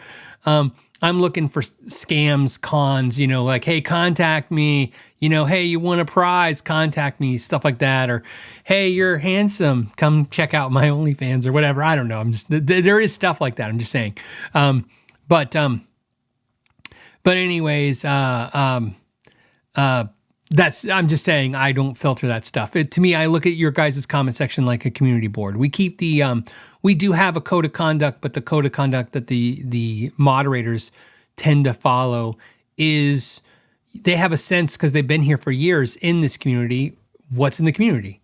Like, I don't have hard stead rules. Like, I don't tell them, like, if they say this, they go, right? It's just obviously, unwarranted, mean commentary, stuff like that. It's a little much, we try to minimize that. We try to keep everything flowing, but we try not to actually quash the community voice, because I think that's a value of this podcast platform is that there's a community that can talk to each other. So absolutely. By the way, as far as I know, I'm also have it set up to where when the video replays, you can see all the comments and stuff. If it's not happening, I don't know what to tell you, but I go through and I make sure all those settings are set correctly and adhere to all of YouTube's rule. I'm not holding back anything. Like I said, if anything's being blocked or not seen, it's maybe every once in a blue moon an accident because it got trapped up in something. But the only thing we're really, really focused on removing is, inappropriate scammers, people trying to take advantage of people with scams, or people saying extremely harsh or really just inappropriate conduct, because again, it's no one needs to see that. Not when you're just trying to have some fun and, talk about guitars. So, okay, let's button up the show. Let's do one last comment, question, topic. First, let's just make sure that there's not Okay, let's, this one is, I believe, the last two. There's this last two. Okay, ready? It says, from Contra Nate says, hey, did you have a chance to check out McGrath Guitars at NAMM? I didn't physically go in the NAMM building. I went to the Kiesel Connect event, and that's how I did that. Because like I said, I would rather, I think thank the Kiesel Connect event for helping me clarify my issues with NAMM, and I figured out what it is I don't like about NAMM. I would appreciate NAMM if you could go. You know what I find is I go to NAMM and, it would be, if it was NAMM was like Comic-Con, I wouldn't mind being a YouTuber there and you guys going, hey, it's that guy on YouTube, right? And I'd be like, yeah, that's me. I'm on YouTube. And we talked and we could talk guitars. And as you guys know, when I meet you guys, a lot of times I'll just ask like, what's your favorite guitar? Because I'm curious, and I like that about the Kiesel Connect. I like the idea that anybody could go to it and if you liked Kiesel's, great. And if you liked, me, or if you liked somebody was there, you could do that. You could talk about whatever, right? There wasn't any rules. We didn't all talk about Kiesel's the whole time we were there. The NAMM thing is different. It's isolated to the industry, which is fine, except for the fact that it's not conducive for what I'm doing now in my life. So I didn't get to check out that stuff. I looked at all the videos and we talked about the highlighted products, but there is a little bit of benefit to where I can see brands there. But I can tell you right now, at this point, when it comes to brands, like I don't know the McGrath guitars, but I'll check them out. That's what's great. This is my perfect example. I could have walked by that booth and not cared. Contra Nate, you have more power with me than McGrath Guitars, because how it works in my world is a company reaches out to me and their whole instinct is to get me to sell their product. And that's a byproduct of what I do. Okay. That's what reviewing does, hey, but that's not my goal. My goal is to make money making content for you guys. That's how I've made my money over the years. That's the way I've enjoyed it. And that's definitely where I've hyper-focused it to the point where I'm doing very little to no sponsored content at all in any way, shape, or form, because of the fact of this. If you're interested in it, you'll watch it. If you'll watch it, I can make a living and I can continue to do it. I find that I think the death of social media for YouTube on the YouTube platform is that if everyone is making a video because a company wants them to, then eventually we'll all stop watching because I don't want to watch your infomercial on whatever product's being pushed. And again, I'm not saying that's bad. You got to sprinkle it a little bit, okay? I think all of us understand. I understand. If you guys, I want you to know, when I watch a YouTube channel that I like, and I know this is a really promoted product that they're pushing, I go, they got to make the bills. Okay, cool. But I would hope the next video is going to be more for me. Like, here's the video I know you wanted to see. Here's the video that the company wanted me to do. So I would rather have you guys suggest me brands than brands reach out.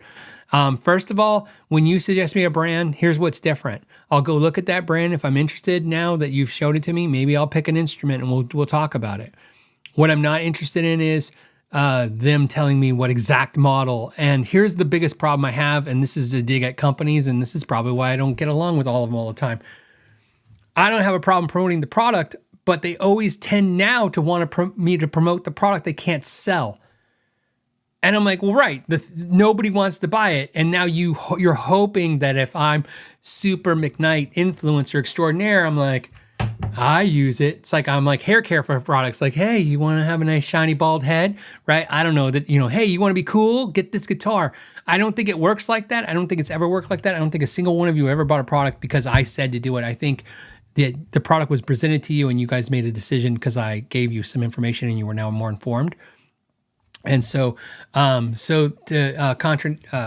Nate, thank you for mentioning the brand. I will definitely check them out this weekend. And like I said, I think that's how it should work. And that's where I'm at, especially for 2026. Doctors, my balls itch with a Z. Haven't seen you in a while, man. He says, selling and buying inexpensive used guitars on Reverb, like the Ibanez AZ-ES 31 for $349 new seems tricky after tax and shipping. You might as well buy new. I totally agree with you. I think people have lost their freaking mind. We'll end on this. Lately I've been looking at used gear and going after I factor in, they want to add $20, $30, $50, $100 in shipping. A lot of them $125 in shipping. It's like, this guitar, $500, $150 in shipping. I'm like, okay, I get it. Shipping's expensive. And then sales tax. And I'm like, dude, you're 10% below new. I can get a retailer to go 10% for new. I think you've lost your damn minds. Here's the reality of stuff. There's a reason why it used to be the retailers got more for use than us, because they were backing the product with somebody I can go back to. I'm going to tell you right now, everybody's got different opinions. Here's mine. Take it for whatever it's worth. If I look at a product on Reverb, somebody's selling a product Reverb on a Reverb for $500, and I go on Guitar Center and they want $450 for it, you're out of your goddamn mind. I go, Guitar Center has a 30-day or 45-day unconditional return policy, and yet you're just a guy selling it out of your house, and I don't even know what's going to happen after I get this guitar. I think people have lost it. I think if you're selling your gear used, you need to be more reasonable. Look, I get it. It sucks. But I have never told anyone on this show, 451 episodes, to do anything I wouldn't do. I literally have sold many of you my used product, and you guys know you guys got a deal. I knew exactly what it sold for. I knew the max I could get. And sometimes if I thought it was really that great, I'd get the max. I'd try to get the max. But the fact that everyone's kind of turned that everyone wants to get their max amount back out of their product, I get it. It sucks to lose money. But if you didn't go into it with a little bit of you knew you're going to lose a little bit, I don't think you're having a realistic expectation. And it's really turning some of these selling platforms, like Craigslist, is just over for me, because it's just full of people who have lost their mind to the point where everything used is like, I wouldn't pay. I don't even know how to talk to you. You're like $300, like $300, $150. How do I send you $150 without pissing you off? But also, look, I might go $2, but you're so out of touch. I think and I know part of it sucks because I've sold on these platforms, as you know, and I know what it feels like. You get that. You know how many times I thought they made a mistake, that you get the deposit and you go, wait, $613. No, it was more like $8. Let me. And then you go fees, and then you're like, yeah, I guess that total number is the taxes, and yeah, I don't get the shipping, and heck, half the time, whatever I charge in shipping isn't enough. Like I told you, I just kind of come to the conclusion that I'm like, yeah, I get it. And shipping is crazy. Like I'll go, it's $75 in shipping, but I'll charge $50, and sometimes it works the other way. Sometimes I've actually charged shipping like $25, and then the shipping was $12, and I go, well, that worked in my favor for once. But I think people out there should have more reasonable expectations if they want to sell stuff. And I don't know. I just don't know. But to answer your question, yeah, I think people have. I think it sucks because now we have the sales tax on used gear and on the internet, and I think because shipping has gotten high, I think those two factors have made it really hard, and the fees have gotten hard. It's really hard for anybody to recoup their money. But here's what really bums me out. And this is the thing that makes me kind of nauseous. And it's happened to me this last week, okay? I have an insane amount of nice guitars to get rid of from the channel, okay? I do about 100 reviews a year. That's 100 guitars, okay? So you got to understand. And there's all kinds of environments why those guitars are here. Either I bought them, we got them on a deal, a company sent them as like a condition of like they let us keep the guitar because we made them a video or we made a video. And I'll tell you how nuts this is. I had sold a bunch of guitars to Guitar Center, and I know some people at Guitar Center, and they give me a good deal. But I was looking, and I want to just be clear what I'm talking about. American-made Strat, American-made Jazzmaster, American-made Telecaster, American Deluxe Strat, high-end Epiphone, Gibson, like on the higher end, right? Not Gibson, sorry, high-end Epiphone Les Paul. High-end stuff. And I was looking at what I would get on trade and how just crazy that was. And I thought, wow. I mean, I'm looking at something that Guitar Center will sell for $1,400, and they're going to give me $7. And I'm like, $7? I think it's worth, I think a American-made, a U.S. Professional 2 Jazzmaster, like that's got to be $1,000, right? Somebody would love to pay me $1,000 cash for this guitar. But here's what's happened. They ruined, in my area at least, they ruined Craigslist. They ruined Facebook OfferUp. And I just want to put something like, hey, American Strat, $800. USA made Strat with case, perfect condition. Custom shop, 50 pickups in it. $800. I'd take $800 cash. But between the shipping, like they talked about, sales tax, see, it's not $800 to somebody else. It's going to be $1,200 by the time you add the shipping and the tax. And then I'm like, okay, so I got to take $600. And I'm like, $600. So you know what I did? So if you guys are local in Arizona, I would check out Zim's Guitars in Mesa, Arizona. I didn't talk to Zim this week. I took him, I don't know, a dozen guitars, maybe more. High end, all great. I gave them to his son, and I told him I strategically priced them aggressively, better than you could find them anywhere online by far.